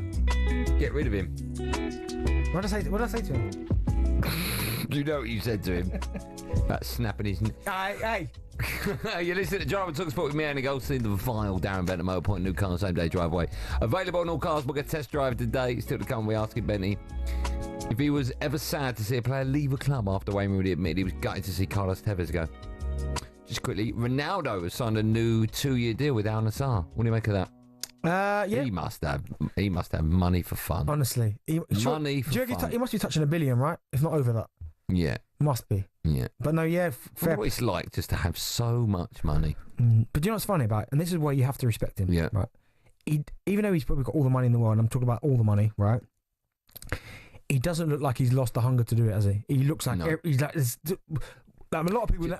That's wealth, but where that burning desire to go. No. Do you know what I was thinking about? You know, Piers Morgan was on the Breakfast Show the other day, and obviously he's having an affair with Ronaldo, right? He loves him that much, right? And he said the one thing that Ronaldo's done, he's done it in all different countries, which he has, and Messi hasn't, right? But I think when you look at all their stats and you put all their stats next to each other and all their achievements, World Cup, World Cup, and that's the end of that debate. Yeah. That's the end of the debate. That's the end of that debate, isn't it? Yeah. If you won the World Cup, you're done. I mean, I do think it does come down to personal preference, but for me, Messi does. Oh yeah, I see what you mean. Yeah. If he won, how many Euros has he played in? Like 4 or 6, something nuts, right? If he won all of those, let's say he won 5, and Messi's got 1 World Cup, I'd still have the World Cup. Oh, it's a tough one, that. No, it's not, mate. 5 Euros and 1 World Cup. It's the world. It's the one. I know, but still, mate, it's the Holy Grail. Yeah, maybe then, but 5 euros is nuts. Well, 5, 2, 3 doesn't matter. 5 doesn't matter. It doesn't. 1 World Cup, bang. Don't know, Brazil. This weekend, don't miss a massive showdown as Jake Paul takes on former world champion Julio Chavez Jr. live this Saturday, only on DAZN. Buy now at DAZN.com/boxing. Boxing update on talkSPORT with DAZN, the global home of boxing. Buy now at DAZN.com/boxing. Yeah, some of the best talkSPORT friends. We run you through some of the recent moments from across talkSPORT and our sister stations. Let's start off with last night's Sports Bar, O'Hara and Cundy. They were joined by Mr. Raj, the owner of the iconic Bengal Village restaurant in Brick Lane. Blimey gets another plug, does he? Here's the fun boy trying to eat 3 poppadoms in a minute. I need a chutney. Without chutney, without water, just ram it all in. Just ram it all on. Keep on going. Keep on going. Keep going. Keep on going. Okay, that's it. Good boy. That's it. Is this the technique? Yeah, no, it's not the technique, but there is a technique. 30 seconds, gone. Definitely. Keep going. Come on, keep going. 20 seconds. Get it in you. Leg 1. Good. I thought they were going to do the whole... I mean, that show's really gone downhill since I left. Poppadom eating. How many poppadoms could you eat in a minute? They're quite dry, aren't they? It's quite hard, so not many. Maybe 1. How many could you... what's the thing you can crackers, eat? Prawn crackers. No, they're just crackers. Can you eat 3 in a minute? What, 3 of the small crackers? Yeah. I don't think you can, mate. I don't think... Okay, we'll try that. No, we're not. What's the worst eating habit someone can have? Speaking with their mouth full. Yeah. And it's spraying everywhere. Yeah. What about the way I used to have a mate that holds a knife and fork, like this won't work on radio, but like that? No problem with that. How would you explain that grip? What would you? How would you? If almost, you're gonna, I don't know really. You're gonna knuckle someone. No, you know if you're in the gym and you're on the cable machine, and you hold the cables. Okay. And you put it down. That's how he holds a knife and fork. I think it's disgusting. If you had to enter an eating challenge, what's the one food you can eat more than anything else? Hula hoops. How many packets of what flavour are you going for? Beef. How many? Blast with loads of them. How many? Don't know, loads. 10. In how long? 10 minutes. What, 10 packs of? Yeah. You do that. 5 minutes. Oh no, it's difficult that. I think you'd easily do that. You can catch Cundy and O'Hara if you've got nothing better to do. Tomorrow morning on the breakfast show. Oh God. Does that mean what's his name? Lineker's on it. What's his name? Wayne Lineker. Or Dean. Who's Dean Lineker? Yeah, Gaffney. Oh, please tell me Dean Gaffney. Dean Gaffney and Katie Price. Sticking with Mr. Rush eating challenge on the sports bar. Here's Cundy attempt to eat the world's hottest curry.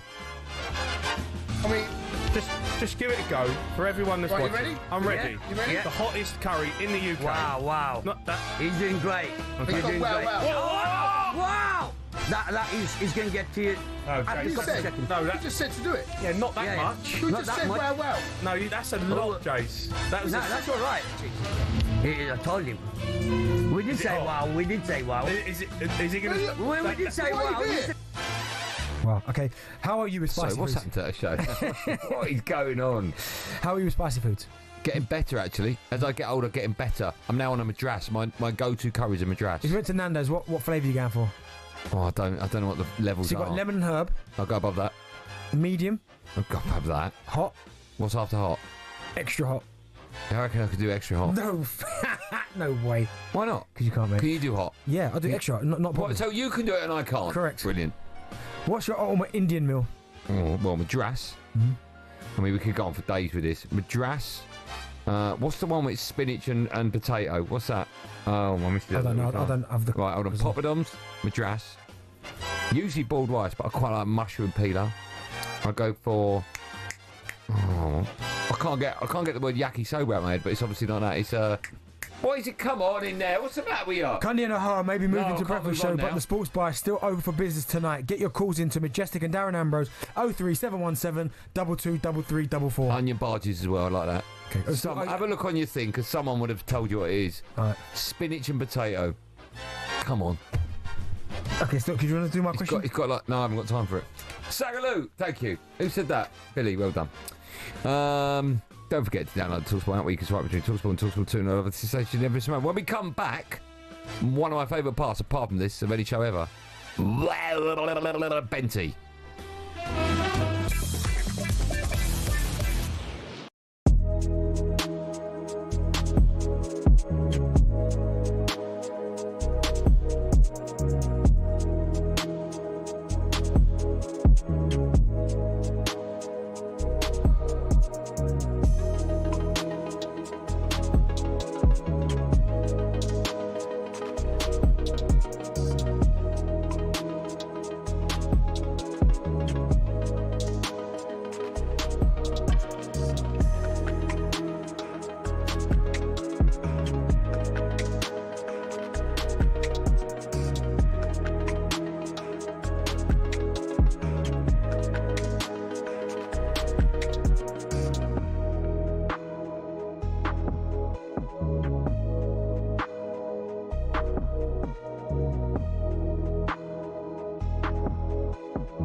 The EFL fixtures are out and it all kicks off as Birmingham host Ipswich on Friday the 8th of August at 8 p.m. And of course, that's live on talkSPORT. Tractor Boys chair Mark Ashton has told us they'll be paying no mind games to the Blues' big name connections. We've just got to be the very best versions of ourselves, let other people worry about how they want to conduct and be. We're very businesslike. You know, this is this is sanity for us. This is not vanity. We're building professional backroom staff, a professional football club who will work very hard. Wrexham's first game back in the second flight since 1982 is away at Southampton meanwhile. Elsewhere, Arsenal have confirmed that Miles Lewis-Skelly has signed a new long-term contract. Dan Sheehan's been named Lions skipper to take on the Western Force on Saturday. A massive honour to lead this group, especially with the people we have in the squad and the people on that team sheet as well alongside me who will be giving me a hand all week. So excited to put on that red jersey for a first time and looking forward to the weekend. The whole tour is live on talkSPORT. High praise, meanwhile, for Jack Draper. An amazing player, great athlete, big lefty. I think he's got more than enough game to win a Grand Slam, that's for sure.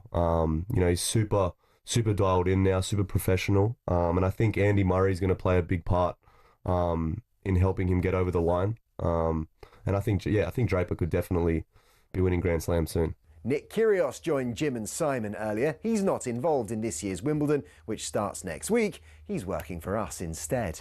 And Michael Vaughan has come up with his own take on how England's cricketers went about winning the first test against India. I saw a distinct change of seeing through moments and situations, and particularly Jasprit Bumrah came on, guess what? See him off. That's smart. You don't try and attack and over-attack someone like Bumrah. They didn't not look to score against him, they just didn't over-attack against him, knowing that if he got 2 or 3 wickets, India would have probably won the test match. So I'm seeing an England side, I've called it baseball with brains, which I'm very excited about. He was speaking at the launch of the Knight Stokes Cup, the first ever national competition just for state schools. Head over to talksport.com for a rundown of your team's EFL fixtures.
Well, Matt, to last hour, Driver talkSPORT with me, Andy Goldstein, him over there, Benty. Back in the day, I was a garage man. Oh, yeah, OK. Still to come, we're asking if Rooney, Ronaldo and Tevez were the best front three in Premier League history. Great question. But a reminder, we are under a week away from the start of the Women's Euros. And the European Championships get underway. Right-footed drive, hits the post, comes off the goalkeeper and in. Spectacular hit from Diani. Cuts back onto her right foot and finds the net. Vivian Miedema. An opportunity to round the goalkeeper and it's in from Bob Marty. Hooks up the cross and the header is in from Harder. Into the penalty area. Gonzalez with the shot. Past the goalkeeper and in. A lovely move by Spain. His ball has fallen for Hegerberg in the penalty area. Plays it square. Frida Marnham taps it in. 2 goals in quick succession for Norway. And Eva Pyle there to gleefully tap home from inside the 6-yard box. Rising Kaderin from the angle with the shot, and it flashes into the back of the net. Opportunity for Russo inside the penalty area. Finds the corner. Alessia Russo for England. Yeah, the tournament begins on Wednesday as Iceland take on Finland, whilst England their campaign begins the following Saturday, 8 p.m. against France. And of course, you can catch every England and Wales game live on the talkSPORT network. You looking forward to that? You're part of that team? Yeah, I'm looking forward to it, to be fair. It's going to be difficult, though, for England. Difficult, but... Group of death? Group of death. But I am looking forward to it. After what happened last time, 4 years ago, I mean, it was incredible, wasn't it? Like, the kind of buzz around it as they progressed and then got to the final and then to win it in the way that they did. No, I am really looking forward to it. I'm looking forward to being part of that. Good. Time now for this. Benty, what's up? Oh, Benty, what's up? What's up? What's up?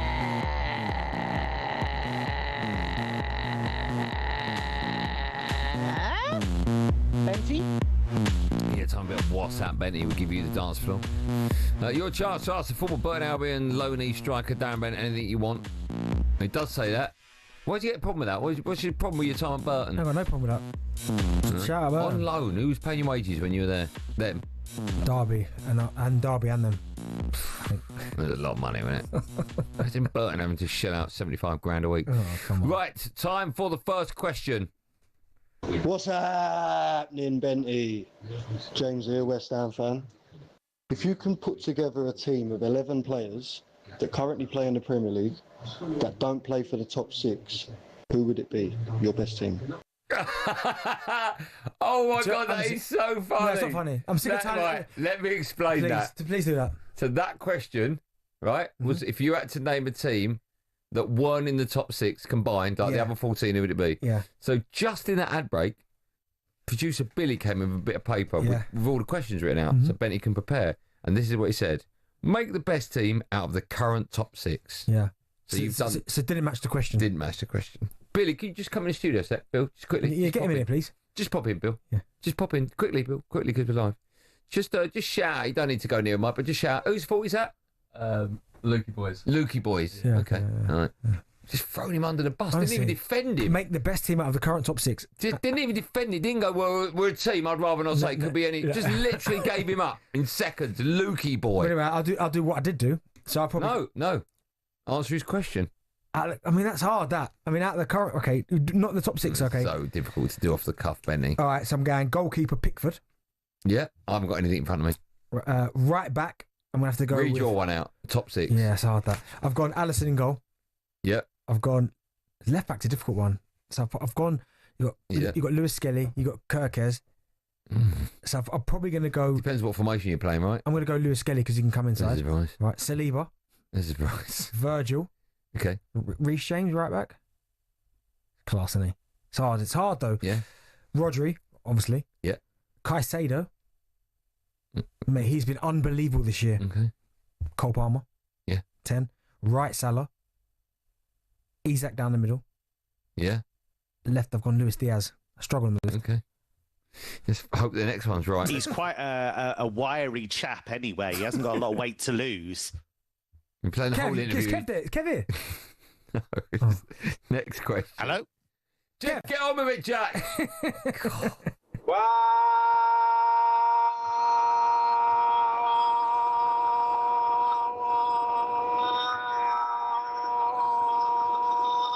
What's happening, Benty?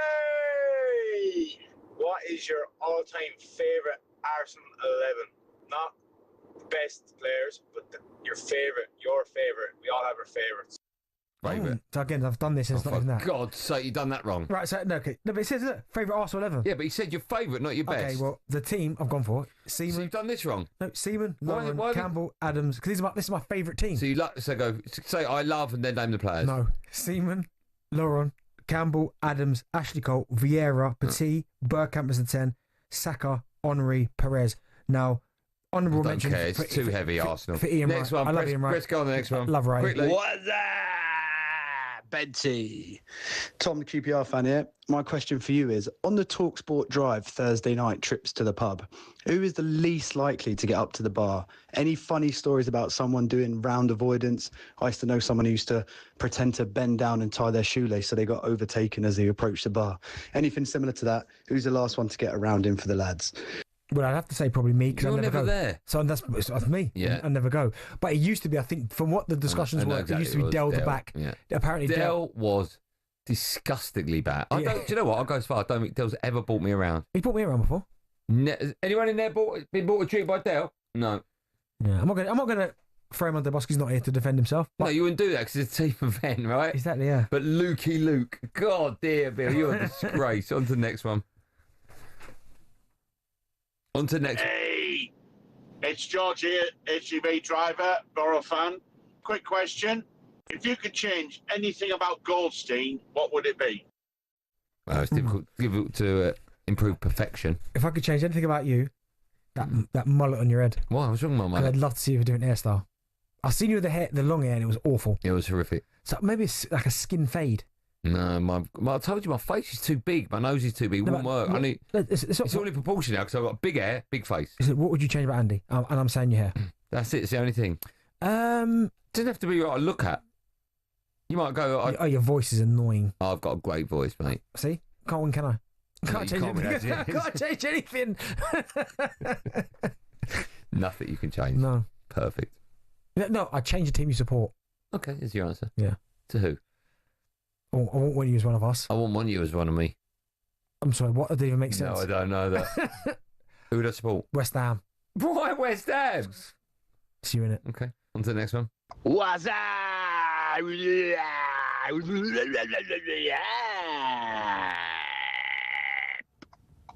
Benty. I want to ask you, basically, if you wasn't a professional footballer, and a good one at that, what would you have chosen as a profession or a dream profession when you were growing up, apart from being a footballer?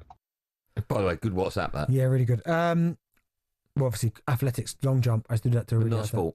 But not sport. Yeah. Actor. Boy, I'd love one. Mate, I've seen you acting. No, mate, if I was in your acting is, it's like someone's throwing a wooden chair. Why do you think I was in Phineas and Ferb? Because I've got. What? Remember I was in Phineas and Ferb? As a cartoon? Yeah. That was your voice? Yeah, I did a voice. We need to hear that. Yeah. Is that a real thing? Yeah. We've never played the audio of that. No, Phineas and Ferb, so. Can Jack track that down over the next week or two, please? Thank you. But no, I think actor, I'd love to have given that a proper go. Okay, what about not entertainment, like a normal job, like an accountant or a window cleaner or a binman, or you worked in a coffee shop? I'm not working in a gym. Not sport. But okay, if I'm on the canteen in the gym, I'm not doing sport, am I? No, but you don't need to be in the gym to work in a canteen. You can be upstairs. All right, I would like to do work in B&Q. Do more. B&Q or Home Base. No, but they're quite cool. They're quite cool shops. Don't say it to appease me. Like, No, what would you want to do? Yeah, well, I have no idea. But what would you work in? What would you do in Home Base? You new barbecue right this way. Okay, yeah, yeah, I am. Yeah, okay, here we are. Okay, these are the selections we've got. Do you like gas? Do you like coal? Coal. Okay, this is the best coal one. Why? Because to be fair, the coal heats up to the perfect temperature, and there's an app on your phone that actually tells you when your coal barbecue is at the right temperature. How do you do that? to cook It's your meat. coal. You talking, mate? You talking nonsense? No, because there's a temperature. How long have you been working here? There's a temperature gauge inside the coal barbecue. Right? Doesn't it burn? No, because it tells you when you get to the optimal heat level for you to put on different meats: steak, chicken, pork. I know. Vera, come and have a look at this one. There you go. So what are you thinking? How much is it? It's $16.99. I mean, well, I'll buy it. Sold. Vera, got a right bargain. $16.99. You'll be sacked within day one. £1,699. No, too late, mate. It's legally binding that contract. Right on to the next one. What's up, Benty? Jim here from Birmingham. Just wondered, what's the most expensive meal you've ever purchased? What was the figure? Where was it? And was it worth it? I sort of know one of these answers. It's not the most expensive. Is it meal, would you say? Yeah, meal. Go on, what are you going to say? When we all went out. Oh, my God, I got the steak. Can I tell that story? In a minute. No. Probably... Oh, let me tell the story. It's very funny. No. Why not? Come on. No. It's our audience. They love you. No. Well, I'm going to go... Oh, let me tell him, Benny. Come on, it's funny. So, is it called What's Up, Andy? When it's What's Up, Andy, you tell the story. Until then... Right, next week, What's Up, Andy? Anyone ask me a question? Yeah, yes. What's the funny story? Go on. Can I? With your blessing. Yeah, of course, yeah. So you can with my blessing. Yeah, can. Can I tell it? If you want, no, don't upset you. I've just mugged you off for a barbecue. I mean, you can't upset me. You got me fired. Can I tell the story? Go on. So we went out to lunch. It was me, you, and about 4 or 5 people from work. Yeah. Went out for lunch, and you were going through some kind of health kick at the time. I had a blood test about what foods agree with me and what foods don't. Okay. Which since then, of course, it's gone out the window. Right. And then so we ordered some lovely bits and pieces for everyone to share. Yeah. Right. We probably spent about between 6 of us, maybe 8 of us, about 250 quid on stuff to share with the rest of the table. Yeah. And then you went, no, that's for me. So you looked up and they had like a 28-day-old steak for how much? About 200 quid. Wasn't it? Maybe it was 250. And you ordered that massive steak just for yourself. I know. And you sat there and just ate steak. I didn't eat all of it though. No. It was a tomahawk. Was it tomahawk? Is that right? So, yeah, I think it was. Yeah. You just had a big, massive bowl of a huge steak, and that was it. And I felt horrible afterwards as well. I'm not surprised. Good WhatsApps, everyone. I like that. That was this week's Benty. I feel like I wasted away, bro.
Do you know what Jack's playing this? I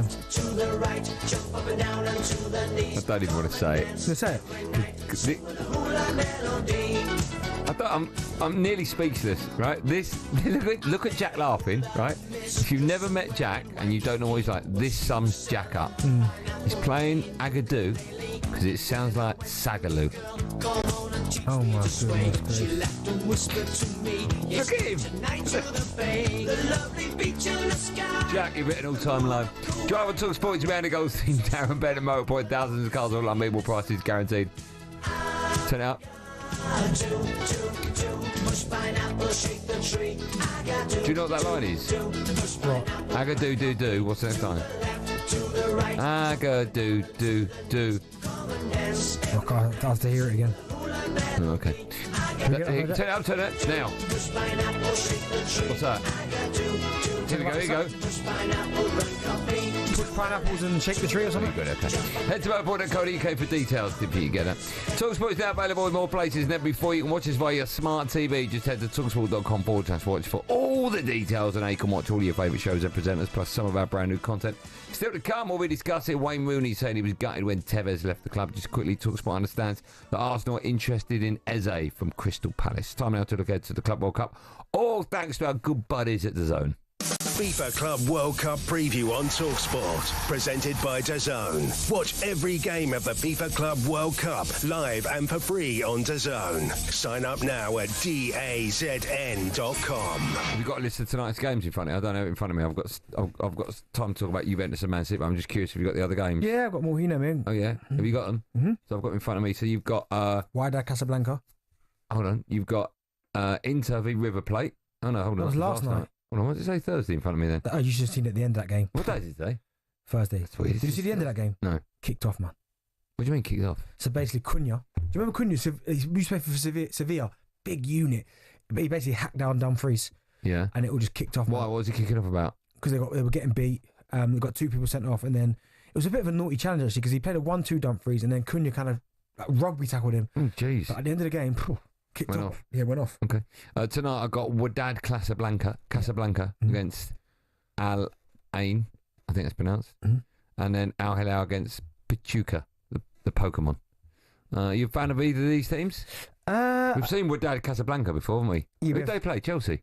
We've seen them a couple of times. They played. I'll give you an overview of their. Surely you know this from memory, though. Right? No, so they got smashed by that Wydad Casablanca. Got smashed by Juventus 4-1. Yeah, right. Beat by City. That's where you. That's the one. Yeah, okay.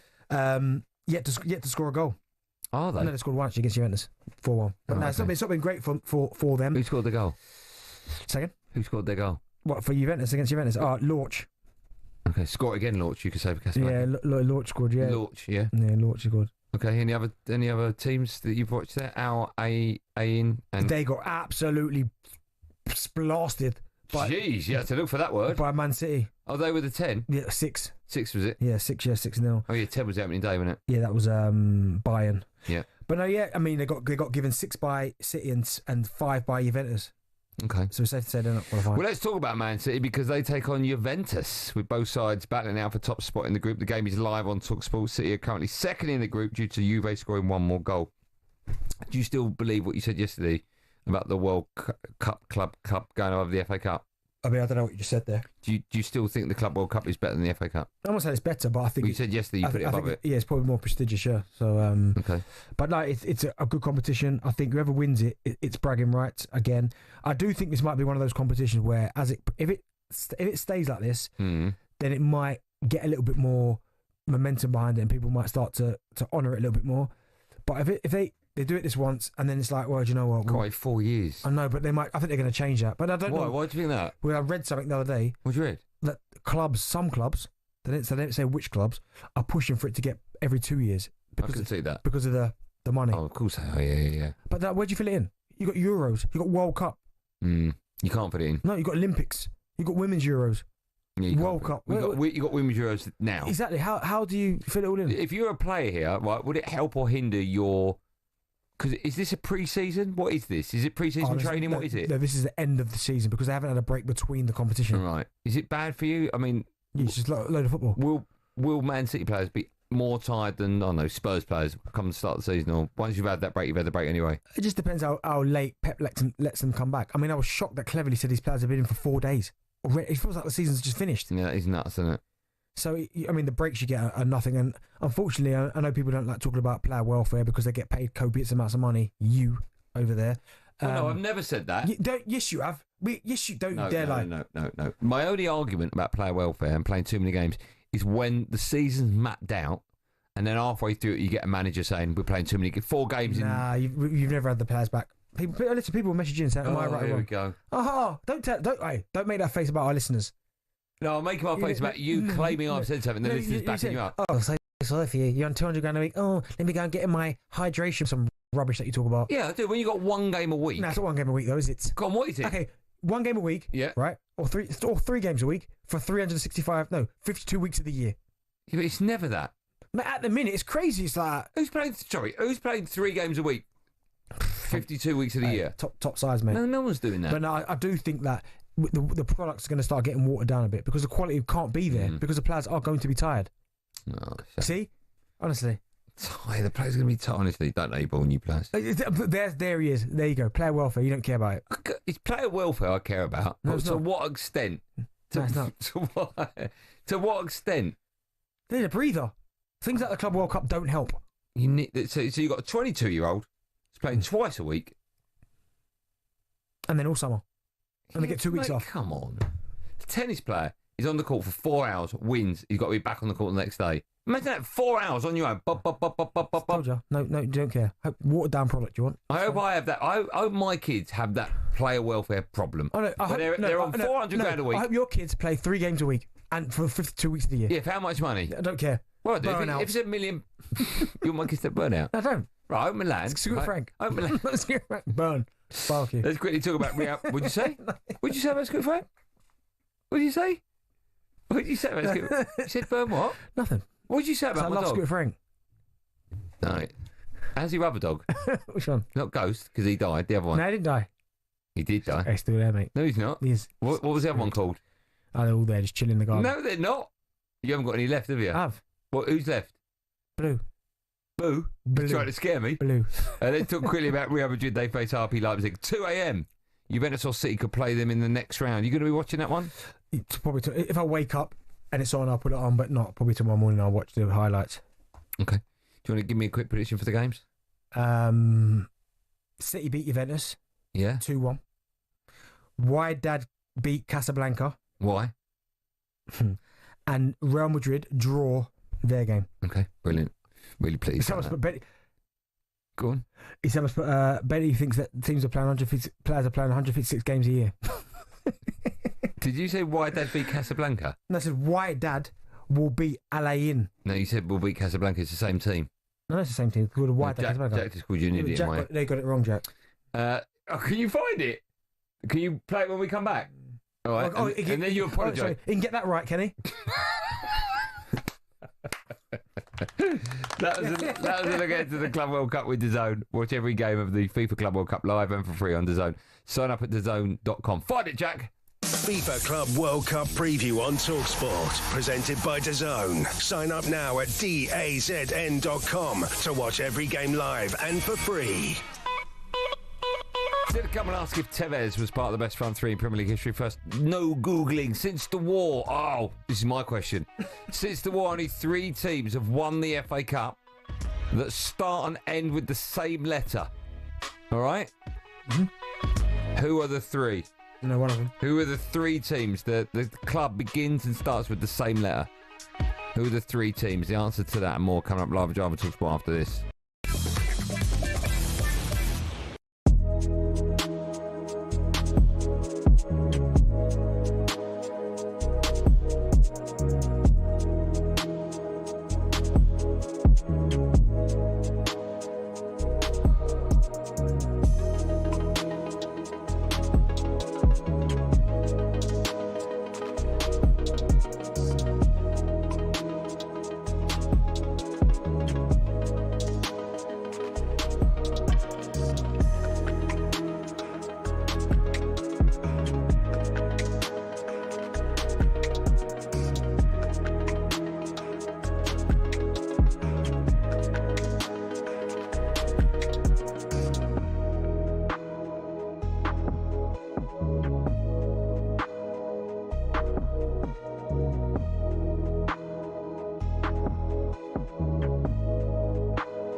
The EFL fixtures are out and it all kicks off as Birmingham host Ipswich on Friday the 8th of August at 8 p.m. And of course, that's live on talkSPORT.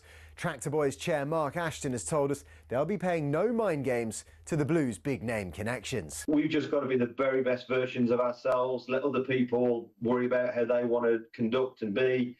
We're very businesslike.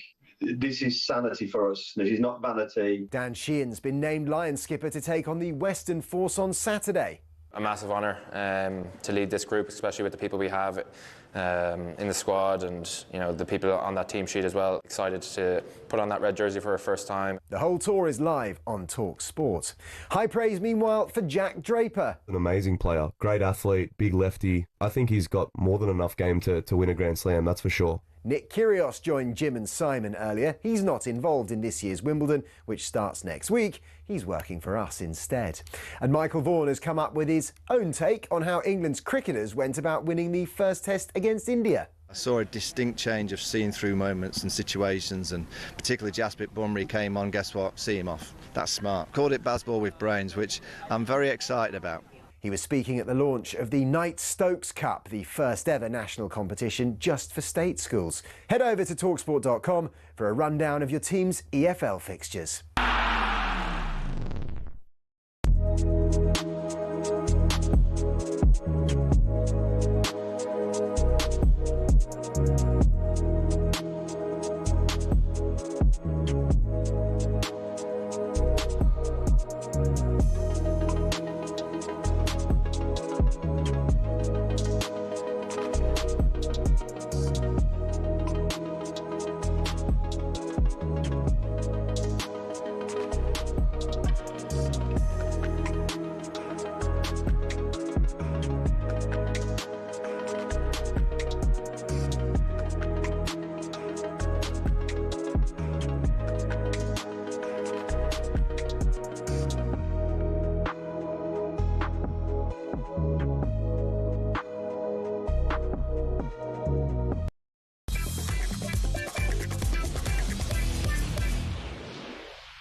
Why Dad beat Casablanca.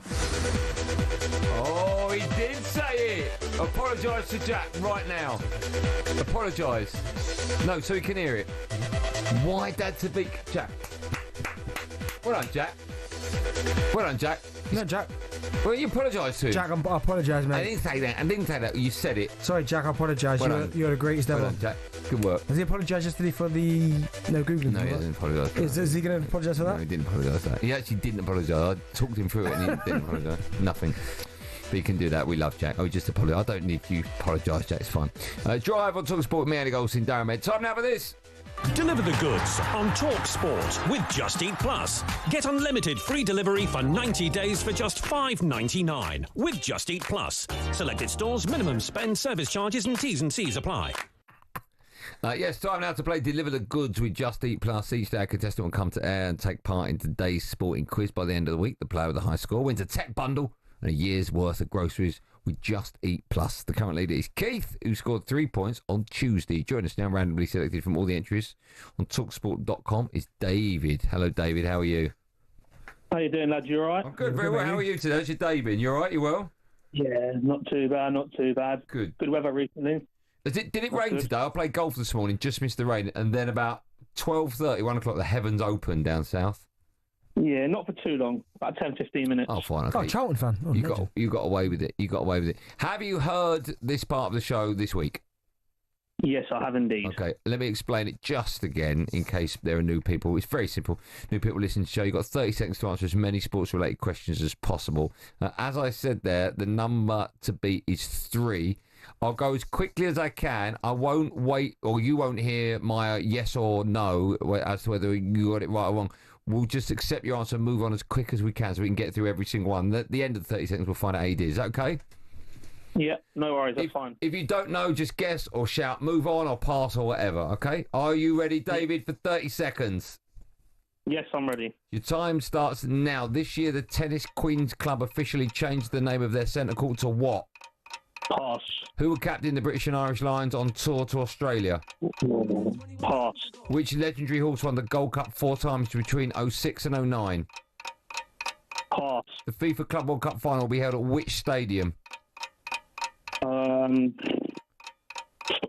The Mercedes-Benz. In tennis, who is the current men's British number 1? Matt Draper. Which Inter Miami...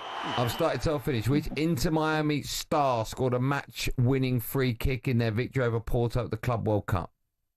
Lionel Messi. Is the right answer. I make it 2. Benty makes it 2. Producer Joe makes it 2. And that means 2's no good. Do you know what? I'll be honest with you. Some of these questions, if not all of them, are incredibly tough when you've got no time to answer them. 30 seconds is very, very tough. So listen, Dave, sadly, you're not still in the comp, but thanks for listening. Thanks for entering as well. No worries. Cheers, lads. Have a good day. Thanks, man. That was Deliver the Goods with Just Eat Plus. Get free delivery for 90 days. Deliver the goods on talkSPORT with Just Eat Plus. Get unlimited free delivery for 90 days for just $5.99 with Just Eat Plus. Selected stores, minimum spend, service charges and T's and C's apply. He's horrible. A couple of things. Yeah. Producer Joe? What's the matter? You said Producer Joe. He's listening. No, he's listening. Just text me saying enjoying the show. Show me the shipment right now. I just deleted it. No, Producer Joe in there, is he? Yeah, I just told you. Right, cool. Oh, you picking me up with stuff? Yeah, what's the other thing? The thing. Oh, I don't like where this is going. No, I forgot to ask you. How did your rule go this morning? The phone's in the hall table. Oh, yeah. So day 2. Yeah, forgot. No, I didn't forget. I left before they were up. I played golf. Oh, yeah, honestly. Embarrassing you. Why Dad beat Casablanca? Good, Jack. Oh, this is funny, Jack. I left before, but tomorrow... So you implement the rule in the first 2 days, nothing? Yeah. But tomorrow I will implement, and I will have to implement it because I've told you I'm going to do it. If you don't know what I'm talking about, I'm going to implement a rule that when both my kids, 13 and 16, weird names, come down for school in the morning, phones must remain on the hall table until they leave the house. And it's been day 3 now. And day 2. And nothing. I haven't done it yet. No. It's difficult to do with kids, isn't it? I thought you said you'd come in here giving the big iron. I'm going to do it. Test that and that. Yeah, this is the new rule. I'm going to do it because I literally cannot stand it when they come down. I can't even open their eyes and they're still on the phone swiping and ridiculous. Do it with your kids. How old's your twins? Yeah, they've got no phones. How old are your twins? 6. And they've both got phones. You're a disgrace. No, they haven't got phones. We talked about this a couple of days ago. They've both got for their 5th birthday, Benty gave them a phone. No, you're a disgrace. You've got an iPhone each. Oh, so they're going to lie.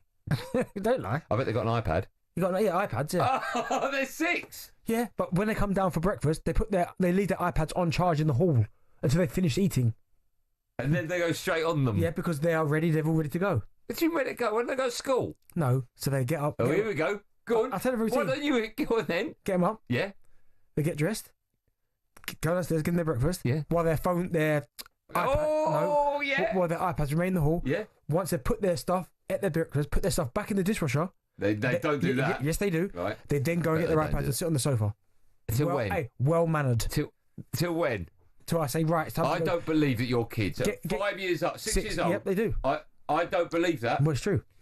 Sorry. So every day, without fail, the 6-year-olds finish their breakfast, open the dishwasher, and put their plates in it. Every now and then they forget to put it in. Oh, that's convenient. But majority, I don't believe that. 80% of the routine is there. I know what your kids are like, mate. They smash tennis for fun. No, they don't. They're now chilled. I don't believe that at all. See, that's what you call. Yeah, that's your missus. It's nothing to do with you. No, it's me. You're not even there, mate. I do. You're probably in the garden playing paddle against the wall. Run every morning. No, you don't. Yeah, I do. Well, both kids. 3 kids. What's your missus doing? Chilling upstairs. What do you mean chilling? Yeah, I'll do that. Listen, that's daddy time. Hold on. What's she doing? That's daddy's time. Oh, mate, you're under the thumb. You want to sort that out. No, listen. You want to sort that mess out. Because I never could pick them up. That morning's me. Daddy time. So, hold on. Who gets them up? Me. Every morning. Hold on. Okay, what time? I need to hear. What time? So I wake up at about 6:45. Right. But I get them up about 10 past, between 7 and 7:15. Okay. Where's Mrs. Bent at the moment? In bed sleeping. Right. So you get them up. Mm-hmm. You get them dressed. Yep. They get themselves dressed. No. Yeah, but I'll in the room, so help them make their beds. Okay. They brush their teeth, get dressed. Okay. Go downstairs. You make them breakfast. Correct. What did this morning? So Milan gets his own. No, not Milan. He's not 6. He's one of the twins. Yeah. So one of them has cookies, the cereal. Well, that's healthy. Yeah, cookies. No, not big cookies, but there's a cereal called Cookies, and one of them has croissants. Oh my God! Chocolate. Get me my croissants now, Daddy. Yeah, croissants. Is it pain au chocolat? Is it pain au chocolat? Honestly, kids don't know the ball, right? Yeah. Where's Mrs. Bent now? It's upstairs, Liam. Okay. Right. So then, they will be eating their breakfast and stuff. Yeah. I'll be going around doing. And what are they doing? They're just talking to each other, or the telly's on? No, they're just there talking to each other, having a laugh and joke with each other. Right. Then Mrs. Bent will be stirring, and then she will get ready for get her gym stuff on to go to gym and all that. Right. I will then go upstairs, get myself dressed. Right. They were finished. They're playing on their iPads. I will go shout from the top of the stairs. We're going. Kids, get your shoes on. Okay. A few more minutes upstairs. Yeah. Come downstairs. They're by the front door waiting. Away we go. I don't know if these are your kids, mate. They are. I hope they are. No, what I mean is, I don't know if this is actually... No kids put shoes on and wait by the door. They do. No, listen, they wait by the door and they run around the hallway. Oh, we go. But they are... Right, so you take them? Yeah. All three of them? Mm-hmm. And Mrs. does nothing? No, because she does the pickups. Honestly, mate. No, remember, under the thumb. I'm telling you now. No wonder you got a little dent in your head. And I'm telling you now, right? I've been there on the odd occasion I'm off. Yeah. And I've seen them coming from school. I'm glad I'm not there. Because it's like they have all this energy. At the end of school's nuts. Oh, my goodness. They have all this energy. Yeah, you get them dopey in the morning. Like, yeah, exactly. Quite subdued. I've been there when I've picked them up from school. Yeah. I'm like, what is going on now? Get me back to work. What is going on now? How old were the 6-year-olds been when you get them a phone? 11. You liar. Because when Milan got his. Okay. When they come home, I bet they're on the iPad. Oh, no, I'm not there. All right, fine, okay. Oh. All right. I don't know if all of that is true. Well, either way, there are rules established in my morning routine. There's none in yours. No, there are. No, phones. Don't look at. Not even talking to. Because they're older. My kids are older. They're on WhatsApp groups all the time. How's one of them? 42. So why are you going to school? Get a job. Right, tomorrow, you have my word. I'll report back tomorrow morning. I will implement the no. I bet you haven't. I will. I'm going to have to. So when we come back on it tomorrow, I'll go, yeah, I did it. I'd forgot to ask you this question, but someone messaged in and said, did Andy manage the no phone tablets this morning? Tim, that's great. Reminded me. Thank you. Tim, mind your own business. No, and obviously Tim, I went to play golf. I went to play golf, but tomorrow morning, in fact, I'll tell you what, tonight I'm going to go back and say to the kids, this is happening in the morning. I'll say it really quietly. No, they won't. Ew. They respect me. Are they still drinking fizzy drink? I was going to say booze. They don't drink fizzy drink. Are they still, They don't drink fizzy drink. Once they had it. 7-Up, she had it once. The fast food? With a burger. Yeah, there you go. I bet your kids eat all rubbish all the time. I never said they didn't. Oh, so they do? No, I bet do your 5-year-olds, 6-year-olds have fizzy drink? No, water. Only water. I can even send you a picture of their little water canisters later. Send me a picture of it. Oh, that will work. Yeah, water canisters. All right. We haven't got time for the stuff we were going to do now. Should we do it tomorrow, Bill? Yeah, okay. Anything else you want to add? Why are you reading all the things out? It's funny. You never got my back, have you? I've got your back. Someone that fella phoned up the other day. You're laughing in my face. Why do you keep saying that fella? What's his name? Mark? You know his name. I swear to Gary. Is it Gary? Okay, all right, fine. He hasn't called back, has he? Oh, I dropped him to. You can't be blocked in. One more Billy will be in the studio in just a moment for the end of show quiz.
Why Dad beat Casablanca.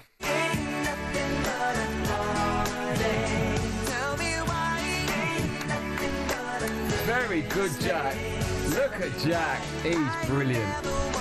Hear you say, I want it that way. Now, someone texted in saying, stop talking, you two, and give us the answer to no Googling. I forgot. Who's the person that His name texted? was J. Elwood. He put, Do you want to say it in the microphone?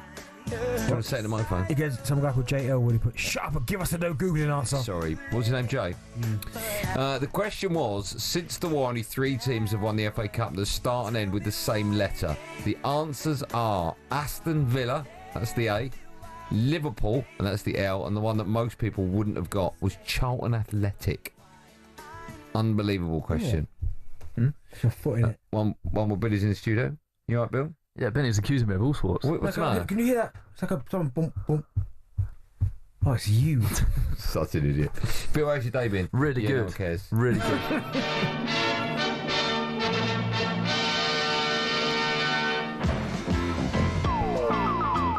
Should say, I forgot to say this, Bill. From 7, Natalie Sawyer brings you live commentary of Man City against Juventus in the Club World Cup. And is that going to be difficult for you two? Benny, is that going to be difficult?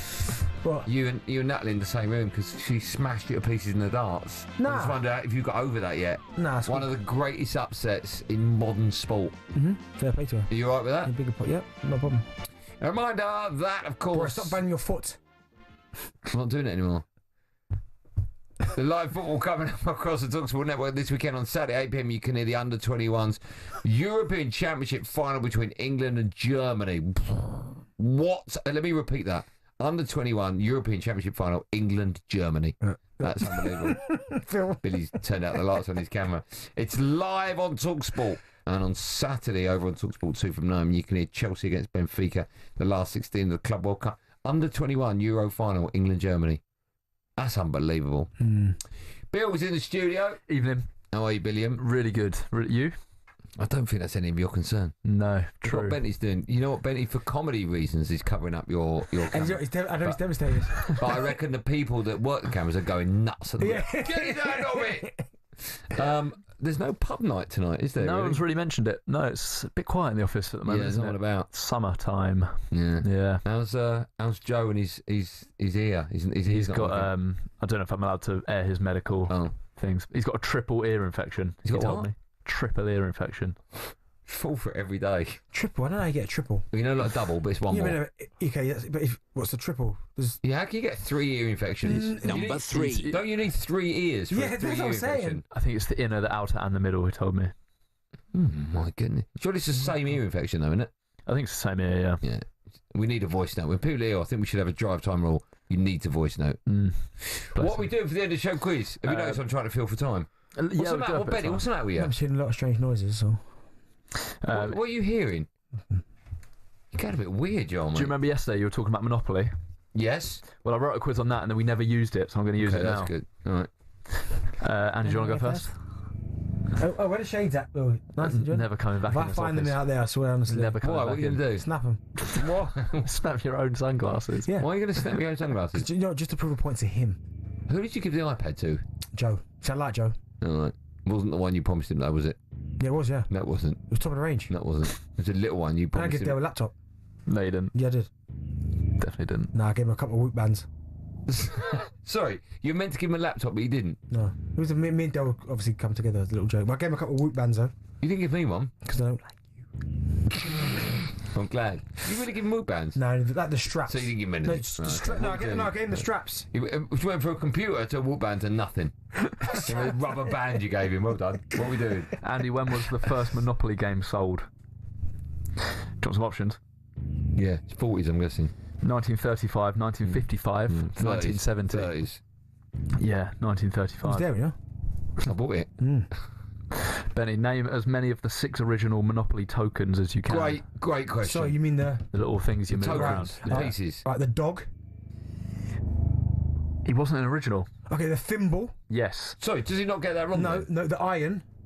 Not an yep, was, yep. The hat. Top hat, yep, that's 3. This is one you won't get. The wheelbarrow. Nah, not original. Mate, there used to be. I'm telling you now, there used to be a wheelbarrow. You made that up. I'll show There's you. not been a wheelbarrow. How much on a bet? A wheelbarrow in Monopoly. I swear to God, there's a wheelbarrow. Who wants to be the wheelbarrow? The ship. Yeah, that's right. Battleship, yeah. How many has he got? 2 more. The iron's now been retired, apparently. What, any old iron? I don't know, I can't think the other 2. 2 more. Car? No. Oh, that's got to be an original, no? What, the little racing car? Nah. No, that was the others, Bill. So. The shoe. Oh, yeah. And the cannon, now retired. I've never seen a cannon before. Arsenal. No, but I'm telling you now, the wheelbarrow. What are the 6 now, do you know? I think there's more than 6 now. Okay. Is it? Yeah. Okay. Andy, in Monopoly, how much money does the banker distribute at the start of the game? Can I work it out? Yeah. 2 500. This is from memory. 2 500s. It's a grand. Will you keep my running total? Grand. Yeah. 4 100s. That's £1,400. Yeah. 150.